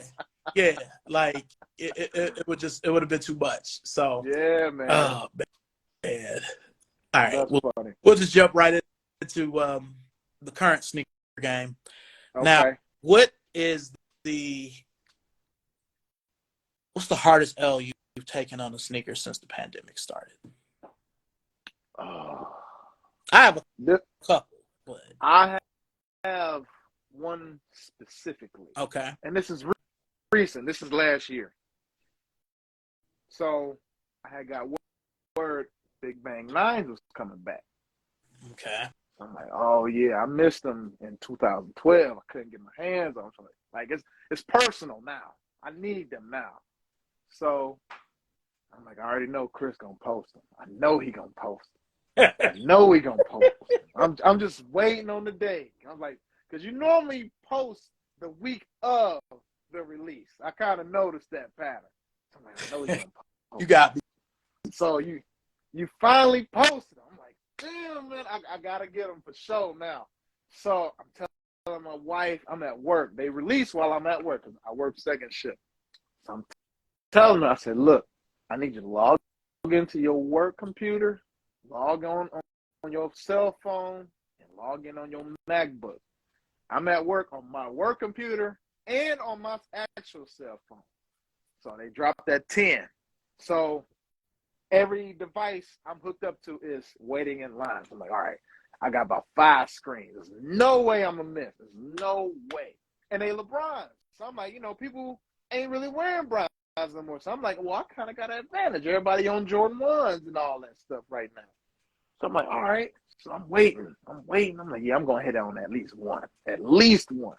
So she calls me. She said, yeah, I didn't hit on anything. I'm like, damn. But I'm still in line over on my end. My work computer said missed out on them. And then my phone said missed out on them. Man, I was so mad. I said, this is, and I gave up on sneakers a few years ago. I couldn't take it no more. So I said, you know what? I just need the sneaker guys to just shine a light on me just this one time. It was a personal shoe. Like when he was wearing those in the All-Star game, you couldn't see nobody else on that court but LeBron. Just because of his shoes. And just like, he makes all his shoes look good. Like even the 20s. I'm not a huge fan of them, but he even makes the 20s look good. So I'm like, man, I got to get them bangs, man. So I ended up not hitting on them. And I said, you know what? I got to be able to have some type of big bang in my something. I got to have something. So I got on eBay. Tax time had just hit. I just got my tax return. I said, you know what? I'm blowing the bag on some kicks today. I'm doing something. Like the money in my pocket for them was burning. So I'm like, I got to get them. So I look it up. People on eBay, you know how they kind of selling they got them sticker.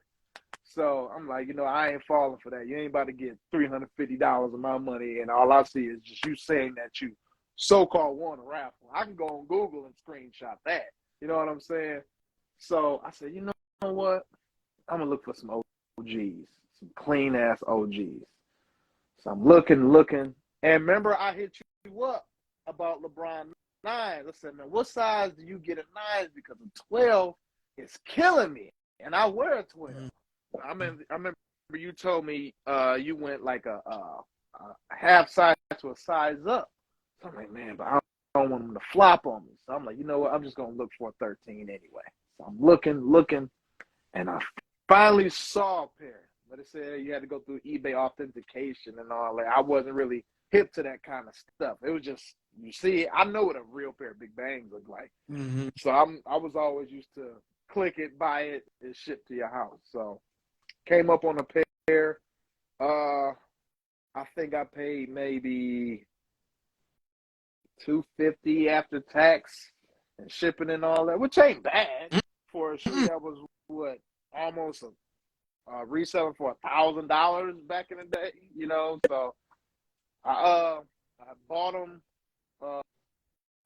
It was All-Star Weekend in Cleveland. What was that? Was it 2 years ago already? A year ago? They were here. A year. I bought them. Yeah, me and my wife, we were at the celebrity game, and I was bidding on them a little bit. And the guy, I asked him, would he take $200 cash, because it said that they was up there for a while. I'm like, man, you just want them gone, or are you actually trying to get what they worth? He said he was trying to get some money for them. So he said he could do $250. So I sent the $250, and I would say maybe about a week later they were at the door. But me not being able to get those things on the sneakers app, it crushed me. That shit was personal, man. Yeah, one thing I'm gonna say, just I always tell people I'm size 11 through 12, and LeBron, yeah. I usually prefer a 12. Yeah. I do have some LeBron 9s that are 12 and a half or 13. Like my China LeBron 9s are 13.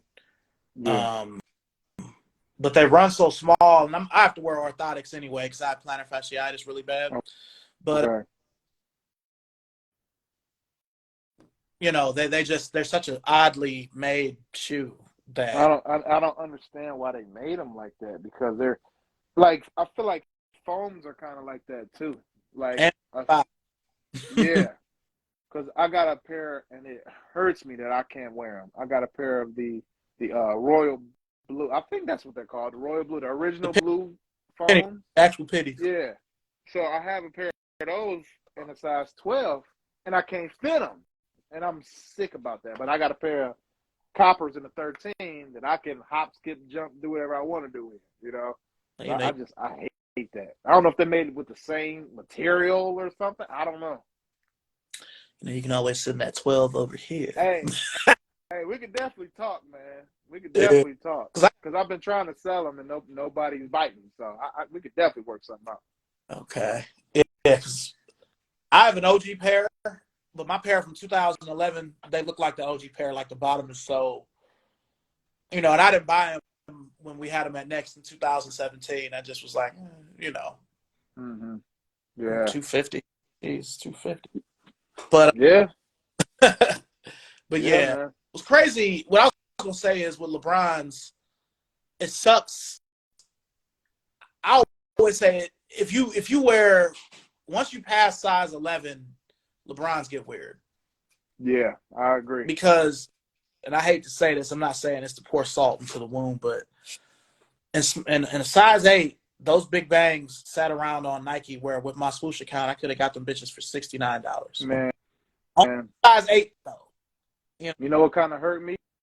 Speaking of you saying that, it's a shoe store in it was a store that's not a resale store, and I was in a resale store. So we're walking around just looking to see what they have. And it's another shoe that I'm gonna mention that kind of got me off guard that it was sitting in there. Now, mind you, the shoes that I'm getting ready to say were at one point worth at least $1,000 on Flight Club. That's how we used to price out the value of our shoes, by going on Flight Club before StockX and all that. So we go in the shoe. We're in the first mall we're in Menor Mall. They got this resale shop in there. I can't remember the name. Kicks in the 216. Yeah, there we go. So I'm going there, and mind you, this shoe isn't even on the wall. This is on their clearance rack. So I go in, and it's a pair of big bangs. And and I asked the guy, I said, are these the retro or is this the OG?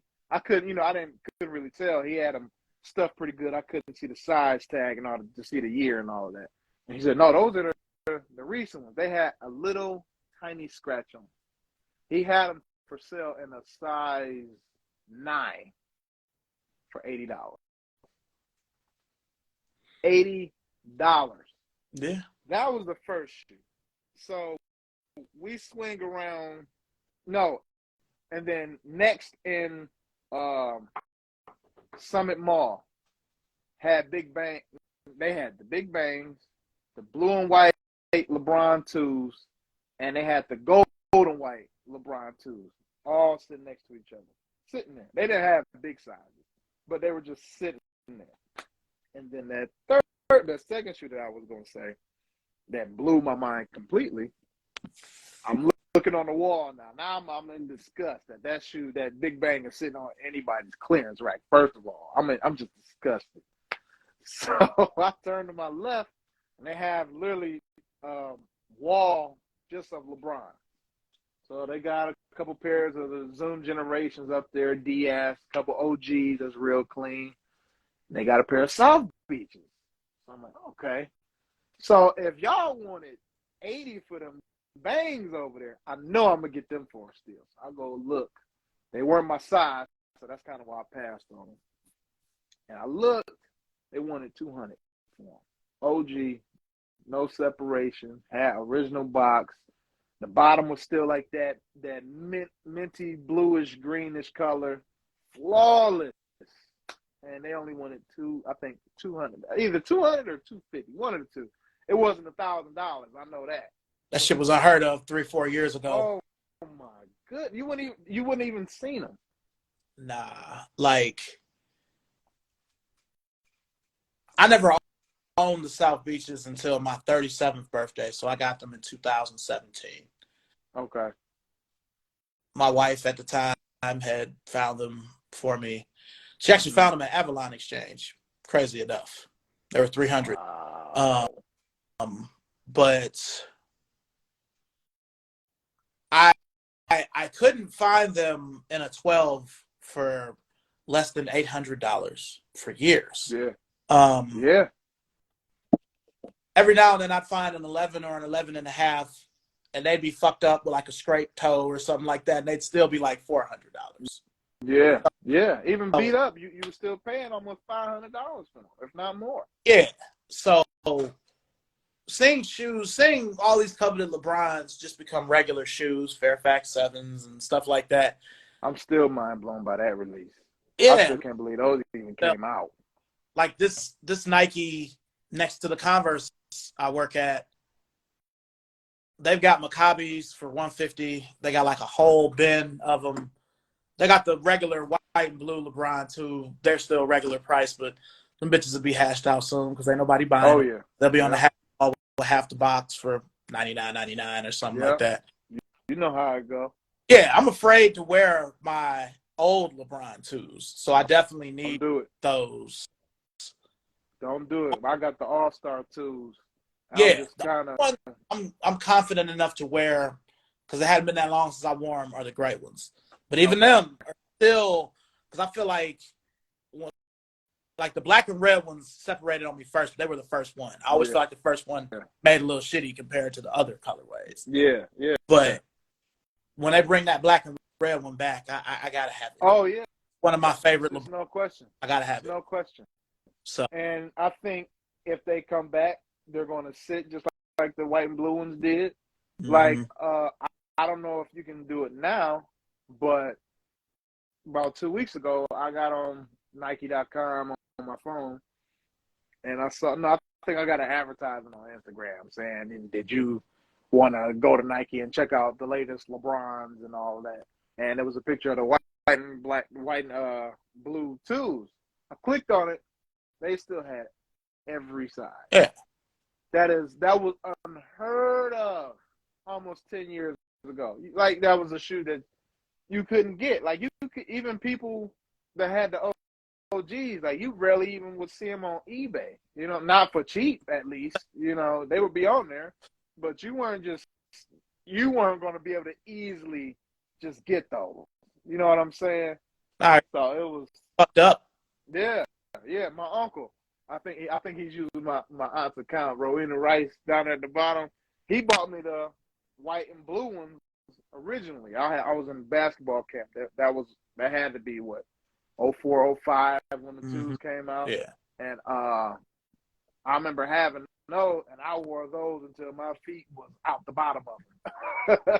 Yeah. So, but you know, it's just crazy. If those black and white ones come out, that's priority for me. But I think they're going to end up sitting. Yeah. See, what sucks about that white and blue one is the stock pictures, the Zoom bag on the bottom was supposed to be red. Yeah. Yeah, it sure were. Red, too. And when they came out, it was just white and blue. And I still bought them. I mean, they're right next to those LeBron ones I was showing you earlier. Yeah. But I just, I can't pay $210. I mean, even with my Nike discount, they're still $120, but I know they're going to be cheaper than that. Yeah. It's like I thought the price was kind of steep because when they dropped, I think I was saving up for a part for one of my cars or something like that. So it was either me getting those or getting an essential part to my daily transportation. So I said, you know what, they'll be around, and I was right. Yeah. They were everywhere still. You know, I mean, you couldn't go in Foot Locker and get them, but Next had them. You know, Next had them. Nike had every size that you could think of. You know, so I didn't really feel like I missed out because I know that I can still get that shoe if I really, really want it right now. Yeah. You know what I'm saying? But see, the LeBron prices are too high. Like with that Big Bang, it's ridiculous that it was $240. The Watch the Throne was $230. You know, I'm like, God, I mean, the 9s were only one when they came out. I could see them being maybe $220. Man. Anything $220 is a bit of a risk. Yeah. You know, 4s are supposed to come back at Christmas, the all black ones.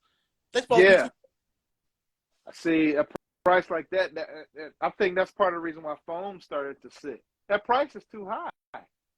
Like $240 for some LeBron. That's a lot. You know, if you ain't about to ball in them, if you ain't balling in them, you know, it's crazy. Like I saw, and I thought my eyes were deceiving me.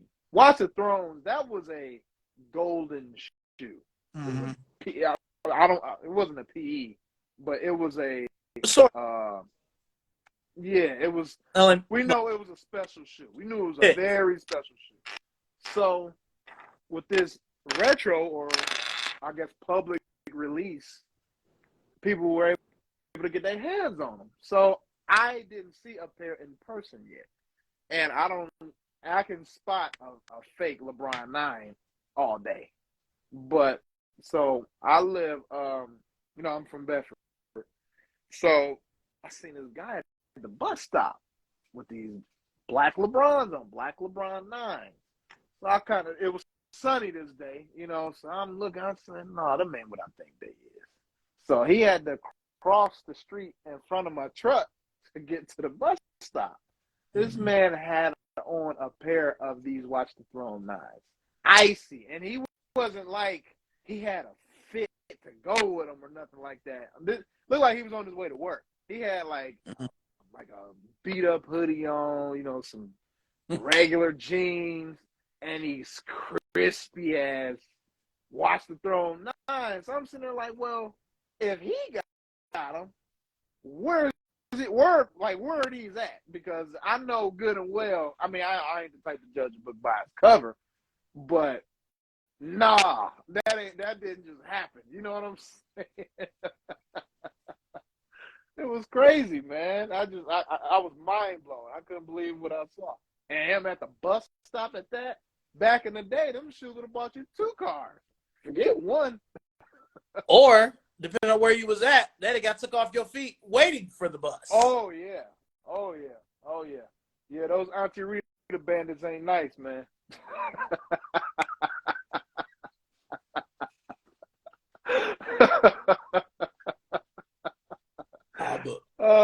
The Lord was with me a couple times because, like, I'll never forget when I started working for Foot Action. Before Lee and Harvard, I worked at the one at Euclid and Superior for a little bit on the side.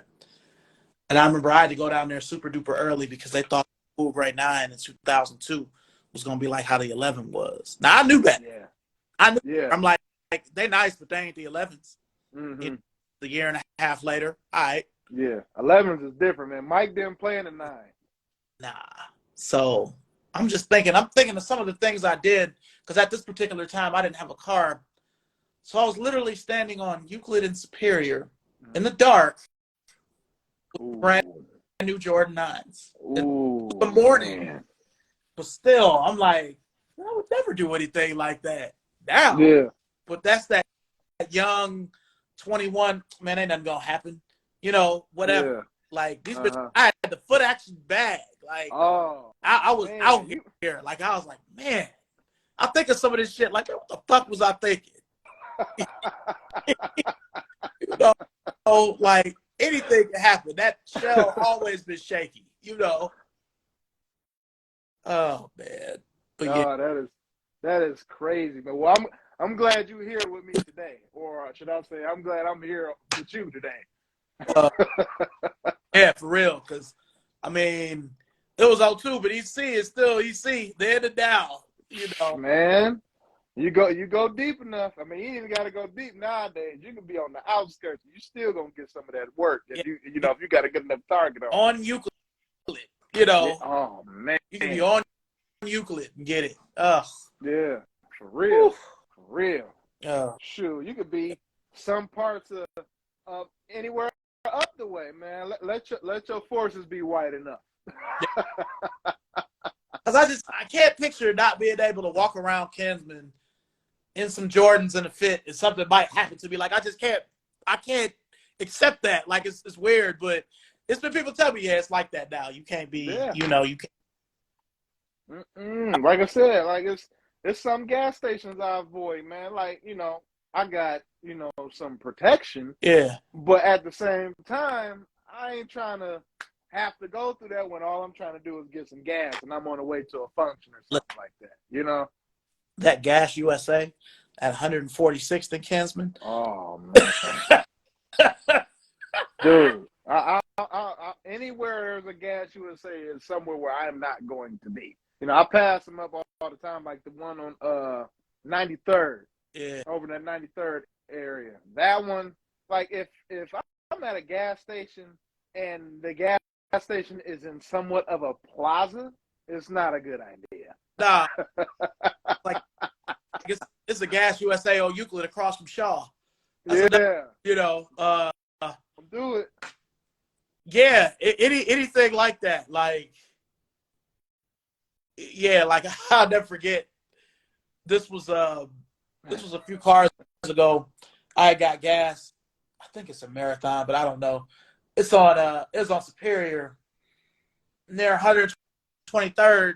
I got gas. My check engine light came on after. Like, what the fuck? What's going on? Yeah. Oh man. You ain't gonna scream. Yeah, that's my uncle, man. He grew up in the same house I grew up in over on 139th. No disrespect, sir, but even at the fort, that Hanini Petroleum, I'm not getting gas there when I'm in Cleveland. It's not gonna happen. Straight up. You know, it's been years since I got gas there. I think the last time I got gas there, I was still living on Kinsman. No, man, it's like I said, even when I was there, like it's just, and to this day, I'm kind of my cousins from Canada. That's their father that's talking right there. Hey. So like when they would come to town, we would go to the fort. We would go to Hanini, get the corned beef sandwiches. So like even to today, I'm sitting like, we really used to walk up to that gas station, go inside, wait in line, and order those sandwiches and walk home without a scratch. I still can't believe we used to do that. Yeah, I cannot believe that. And we always had something decent. Like I said, when I was coming out, I was always in a pair of LeBrons or like, you know, something Nike or Jordan or something like that. But for us to do that and not get pressed, I mean, I don't think they would have known who our people was, because my neighbor, you know, God rest his soul, he was pretty big in that neighborhood, you know. So if we ever had a problem, we could always say, "Hey, man, dude up at the gas station was playing with us," or we can be over on what's that? Oh man, where Cedar Foods. My uncle could probably help me with that. Cedar, right by man, what street is that? I want to say that's 140th. I think it's right by Meltzer and Bartlett, all over in that area. So it was a little. Even if we would have said, "Hey man, we was up at the corner store," somebody was pressing us. Oh, okay, cool. I'm gonna handle that. You know, it was never, you know, a problem. You know, if we ran into something, we always had people that had our back, no matter where we went. That's why we was able to walk around the hood the way we were able to. You know, so you know, it's just mad. I just can't believe that we used to do that. You know, me being old, even with my protection, like you wouldn't catch me walking up to that gas station. But I don't care if I'm on 0 miles to empty. I am not going in that gas station. If your gas station got potholes in the parking lot, I'm cool. Yeah. Yeah, because you're gonna be able to get away quick if something jump off. Man, for real. I'm trying to think the only other gas station I can think of where I'm like, yeah, I'm not stopping there. That's not either that Gas USA on Euclid by Shaw, and there's a Sunoco across the street. I had a couple of adventures and misadventures there. There, I can't even remember what kind of gas station it is. I think it's a Shell, but it's a gas station at East 74th and Superior. Because my wife and I, our first house, it was on East 65th. We lived right on the corner of East 65th and Wade Park. Okay. You know, so that gas station was pothole. I mean, it's Cleveland, so it's potholes everywhere anyway. But freeways it's just too. Certain ones. It's like a certain fast food and certain restaurants. I'm like, yeah, I'm not. It's after a certain time. I'm not gonna go there. Yeah. Now, so you know. For real. Shoot, I kind of feel like that about Sharks on Lee Road, man. Yeah, like I ain't pulling in there. You know, that's a tight ass parking lot too. You can't get in. Yeah, you ain't getting nowhere. If something happened, you stuck. Yeah. Especially me. I got a pretty good sized truck. So if I pull in and something pop off, either somebody or something is getting ran over. You know what I'm saying? So Yeah, you be stuck like Chuck. That fucking Hot Sauce Williams parking lot. Stuff how you couldn't turn off on Everbeer like that. That shit blocked off. Like, yeah, Yeah. it's only one way in, one way out. I don't like Yeah. places. Me either, man. I'm trapped. You might as well just block me in here because Like Chuck. we all gonna be hanging out. Oh man. Crazy. Man. All right. So where was some place that was a go-to for you to get shoes then, and where is your go-to place now in the city? I would say, because like I said, in high school, we were big on trading. So we never really actually purchased stuff. And if we did, it would be something small that we could trade up for something big. So if I had to say a store, I would probably say TNT that was in Southgate. That's back. That's kind of old school. And I got a story about that store too, especially has to do with my uncle down here commenting. But TNT was a big spot that we used to go to back then, and now, because everything's online now. If I can catch something that I really, really, really want, I'll take my chances online. If not, like lately, I've been finding out that buying the shoe online is almost pointless. So you got to touch nowadays. Like it's no more hoping, wishing, and praying that sneakers is going to bless you, because 99.9% of the time, you're probably not going to hit. You know what I'm saying? And then when you don't hit, that time you were spending on the sneakers app, hoping and praying that you get it, with that same time, you could have been up at Villa or another spot. You could have probably been the first or second person in line, and you could have got what you wanted. But a spot that I go now, man, like I said, if it's not eBay, I'm at Plato's, or I'm at some type of secondhand store or something like that, man. Because it's just, and that's only if I just got an itch to buy something. But when it comes to releases that I have to have, I'm in the line. Like the first game bronze, I was in the line the other day. That was just a shoe that I had to have. I already have the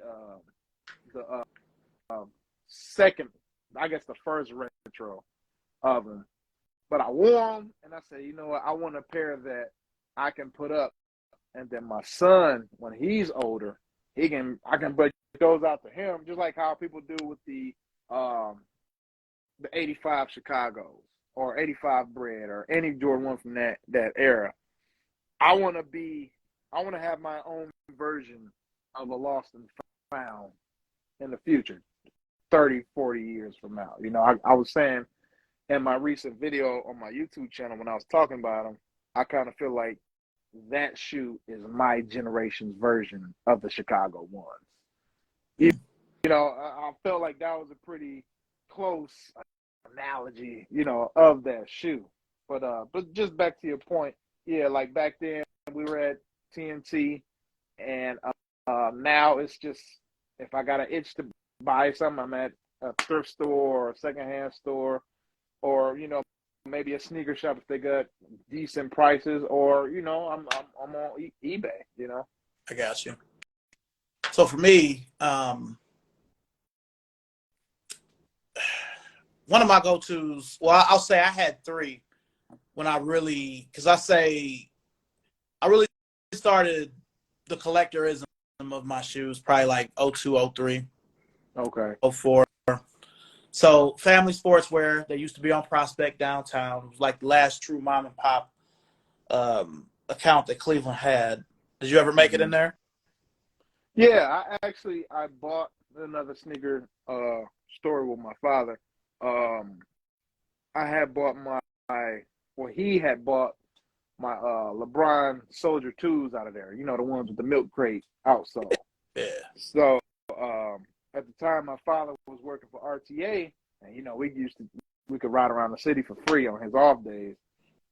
And we went to Tower City first, and this is back then LeBron's would sell out in bigger sizes. Well, not even bigger sizes, but LeBrons are very popular at this time. Right. So, it was kind of hard to get them if you weren't there the day of the release or whatever. So we went in there and we went to Tower City first. That used to be me and his go-to. If it wasn't on Lee and Harvard, we were down in Tower City. Right. We went in Tower City. They had the shoe at the Foot Locker in there, but didn't have my size. I think at that time I was like 10 and a half, 11, something like that. Mm-hmm. And they didn't have it. They had a 13 and like a whole bunch of other small sizes. But we went to that spot, and he had them on a display in the front of the store, asked for my size, walked out of there with no problem. Yeah, I made it. I think that was the only time I was in there, too. Yeah. Yeah, they used to always sell me LeBrons there early. I actually messed with the Soldier 2. That was the last Soldier I bought until the 7. Okay. The Soldier 2. I don't remember which one the 7 was. The 7 was the one he wore all the time because he didn't like the 11. Oh, yeah, when he was with the Heat. Okay. Yeah. But I got the all black, and I got the first color, the Cavs color, the white, navy, and yeah, whatever. But that's the ones I got. The milk. Those are the ones I got originally, and I just got them back a year ago. Nice. Yeah, that milk crate kept it real light. It was like the opposite of the LeBron 4 and the LeBron 5. Yeah, that's kind of the reason why I wanted them. So when I was coming up, like I said, we weren't poor. But a $200 pair of sneakers, that's a lot of money, especially because at the time I wasn't on a basketball team. My dad would always say, if you get on the team, you can get them. I was a hooper, but the school I was at, they already kind of had their basketball program set in stone because those guys were there since 6th grade and they already knew who was who. So me coming from East Cleveland, they just another little boy from the hood, but I could ball, even in the practices, I would tear their mouths out. But, with them already having their program set in stone, it was already. But anyway, the LeBron 5s came out, that commercial, when LeBron went from like him being a little boy to him dribbling and going crazy to all the way evolving into who he was. Want to be better than me. Yeah. Yeah. So I didn't know this fact about the shoe in the commercial. I had to have the shoe regardless. LeBron, even to this day, LeBron is my idol. A lot of people who know me know that. But I remember it was on Fox 8 News. They had a segment, and just to see sneakers get that type of light at all, huge for me. So I was like, damn, okay, they talking about shoe. I'm locked in. So I'm like, they say, yeah, the latest LeBron shoe has the map of Akron on it. So I'm like, no, man, there ain't no way. And how the hell you gonna put a map on the shoe? So I'm like, no, that ain't true. So they flipped the shoe around. So they had like a little map on the tongue, and then the little 2 pods at the bottom of it show Akron. I can't remember if both of them said Akron or if one said Akron and one said Cleveland. Once I found that out, I begged my parents. I gotta have it. I gotta have it. To have a shoe with a place where I won't say grew up, but close to where you grew up. I would say a shoe with Ohio on it, a Nike at that, with Ohio on it, you gotta have it. Yeah. I had to have that. Long story short, I did not get that shoe for Christmas that year.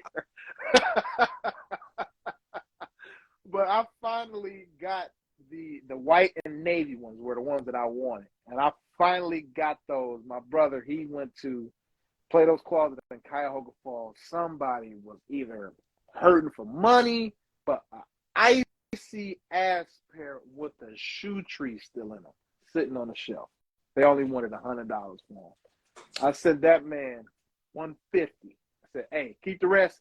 Get that shoe. Please bring that to me as soon as you can. I still got them upstairs. I was going to bring up that place when we were going to talk about thrifting. Yeah. So that, other than Lyndhurst, to me, that's the best Plato's Closet in our area because I found a pair of Portland LeBron 8s there for $40. Portland LeBron 8. So it's the black and red LeBron 8, but it's the version 2 that didn't come out. Oh, yeah, that PE that you got. Yeah. So I found that there for $40. Wow. And they clearly, because I looked at it and I'm like, this can't be real. So I look at it and I see the promo tag and I kind of look around like. Gotta kind of hit him with the. Yeah. Now, this has only happened to me one other time, well, 2 other times, where I found a promo sample someplace it shouldn't have been. Yeah. Now, me being from Shaker, there used to be a Goodwill at Shaker Square. Okay. They closed it. It's been within the last year or so, but I found some Gloria Zoom Generations there before.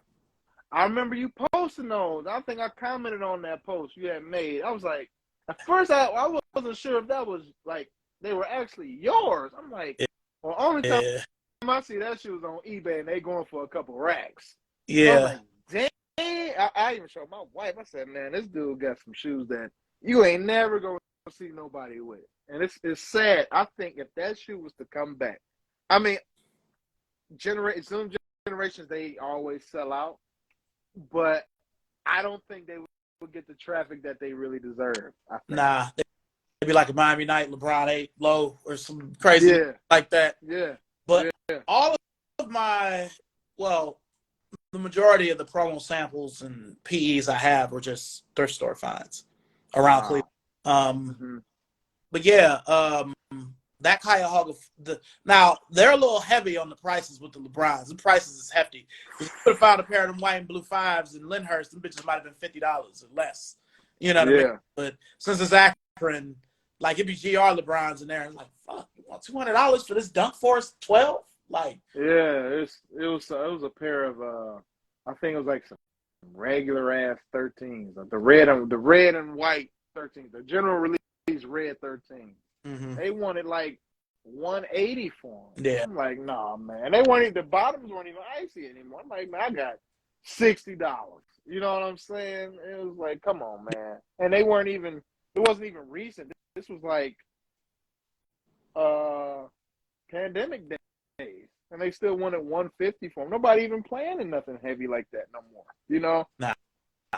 So whenever I drive back, I always stop at the Plato's in Canton by Belden Village, and I stop at that Plato's in Cuyahoga Falls. And I always stop there because you never know what you're going to see. But I know when I go into Cuyahoga Falls, like, I just needed them to complete a pack, but shit, I got a pair of Currys out of there, and they were $125. And then they ended up retroing them like a year later. I'm like, I hate when that happens. Them candy ones that he won the 3-point contest in.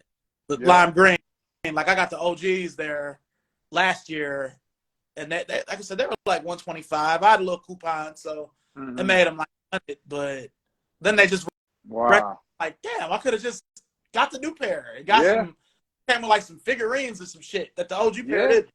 I'm like, man, for real. I feel your pain, man. That shit always happens. So, always, it never fails. That's part of the game, though. Yeah. Look, as we wind down, what direction would you like to see your collection go in the future?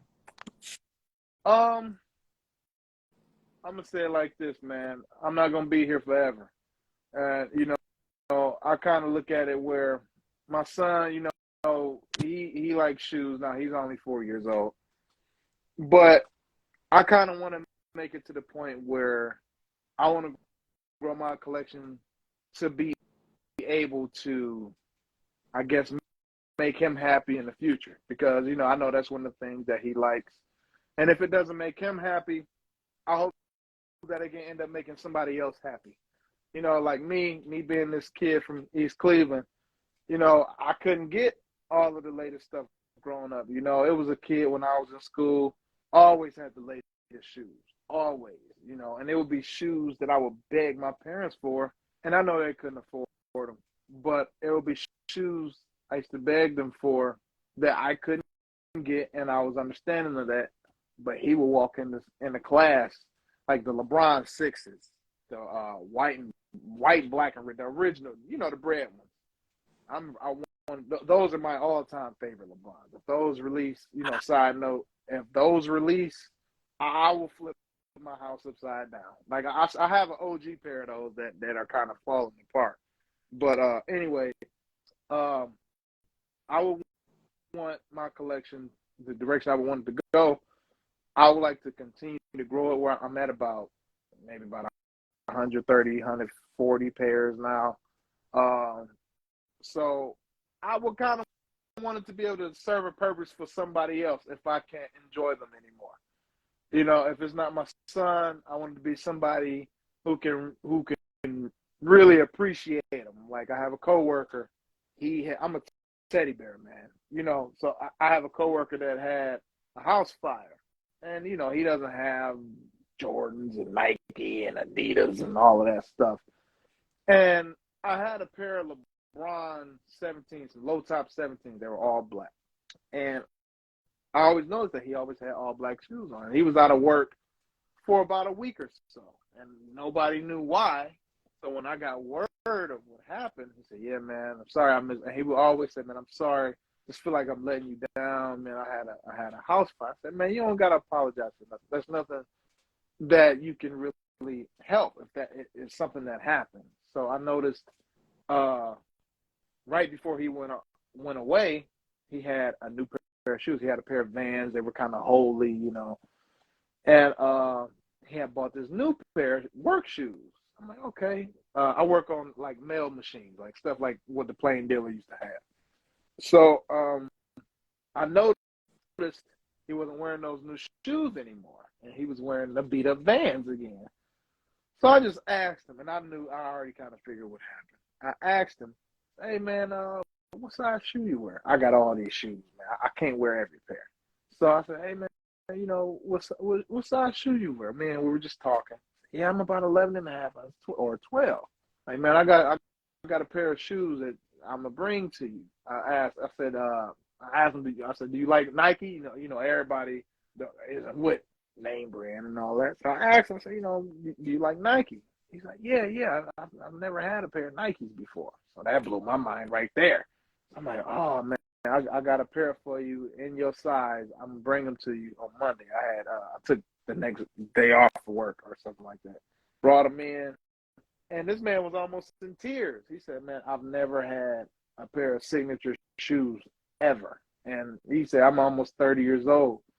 And he said, "Man, I've never had anybody do something nice for me like that." He said he was coming from a marriage where his wife would abuse him, and she would like do little stuff like prick him with needles in his sleep. And I guess they had like a cat, and the cat was always pissed off, so she would pick up the cat, throw it on his face. So his face has like these like scars all over it. Like he has a very wild situation. So he's from Detroit, and he moved here. This is a Caucasian guy, by the way. He moved here to, I guess, to have a new beginning with his aunt. That's a higher up with the company that I work for.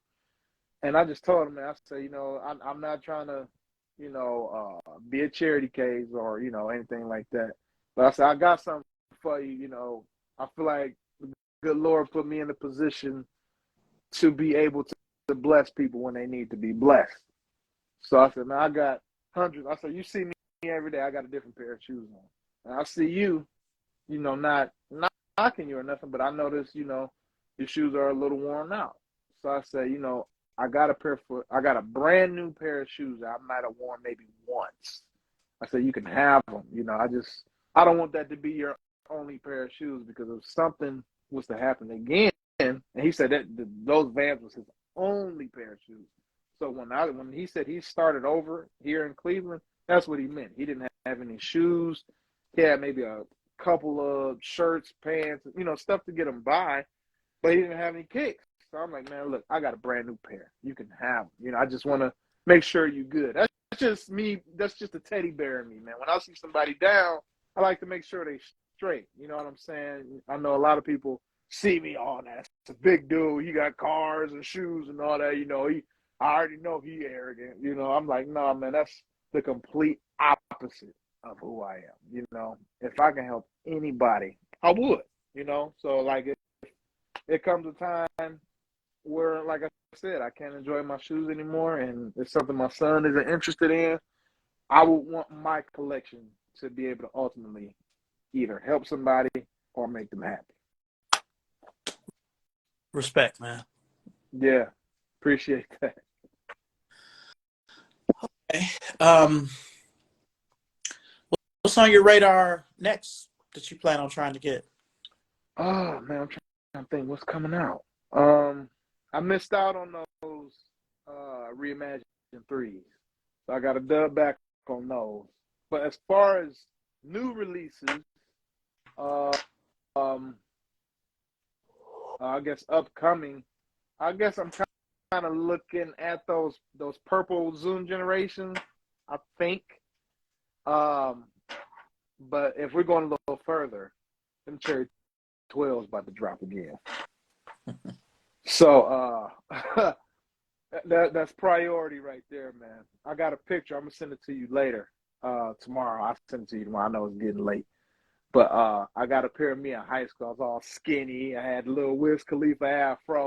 Had my my polo short sleeve shirt on. Like I said, people wasn't wearing the polo that I was wearing. So I had this like little, it was a navy blue shirt. It said polo across the chest in red and white. I had these jeans. I had the squinty eyes. You know, that was the pose back then.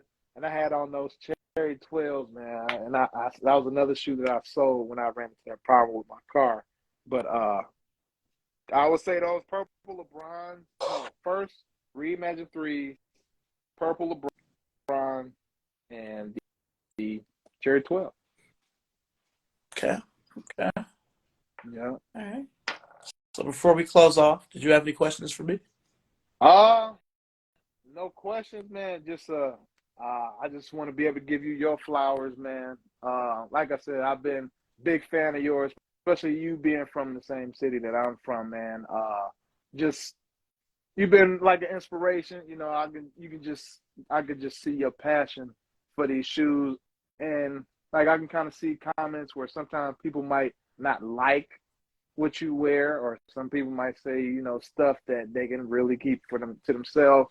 And I can really tip my hat for you not wearing what's hype, but wearing what you like. You know, I really can take my hat off to something like that, man. I really, really admire you for the things you've been doing in the sneaker community for as long as you've been doing it.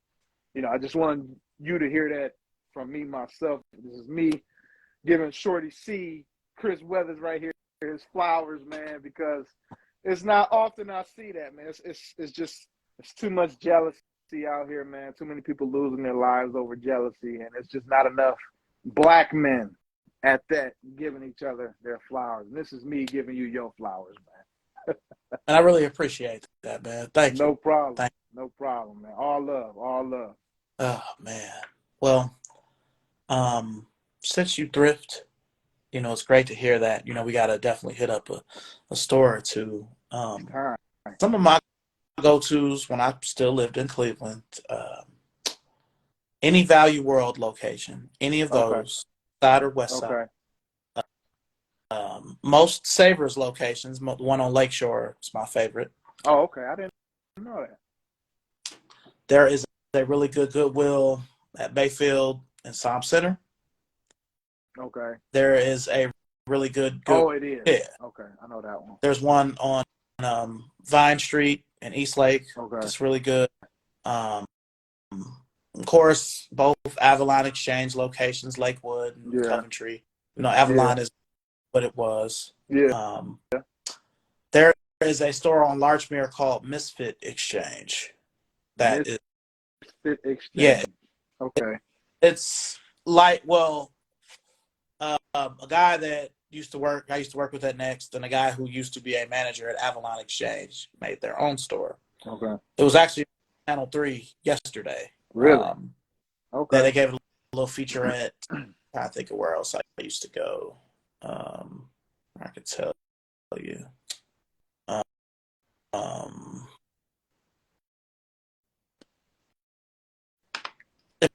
depending on when you go, the Salvation Army on Euclid near East 55th.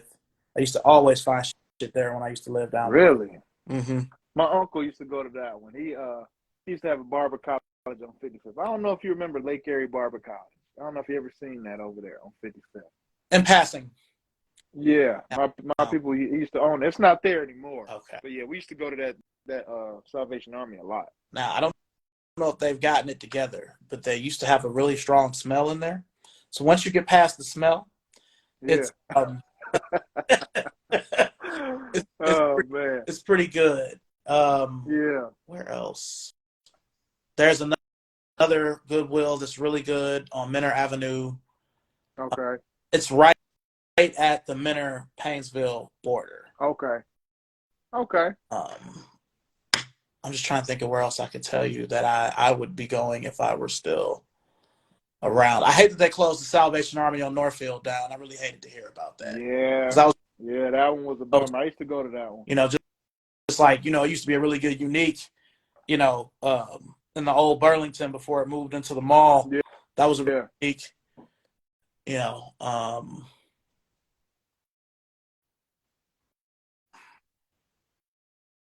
I think that's it. Yeah, any Savers. Now, the one thing about Savers, because Unique is what Savers is now, a little high, but not like retail store high. But you know, a good jacket might be $25 or $30. You know, good might be $30 or $40. Yeah, depending on what it is. But I'm just, you know, anybody who loves thrifting, I just try to say where I will go. The Mayfield found a Randall mug there. I had to have that. Yeah. Shoot, I don't blame you, man. Next time you here, man, we really got to get together. For sure. I actually up next month, so I'll definitely. I either hit you on this page or the LSX page. Yeah, that's cool. I'll send you my number, man. Just shoot me a text and we'll try to get something together. And like I said, I'll probably have something here for you that I could probably say, like those foams that I got that I can't fit. Oh, but yeah, we'll talk about that. Listen, I really appreciate you, you know, being here. Thank you so much. Yeah, man. Great to do a show. Thank you. Somebody from this city, you know, yeah, we know each other in passing for years, so it's good to finally do this. Yeah, and, for real. Long awaited, man. Yeah. Long awaited. So, all right. Well, thanks to everybody watching. Yes, sir. Love of this wonderful gentleman right here. We're going to sign off, but you guys be blessed. All right, man. I appreciate it. Peace. Right, thank you. Yep.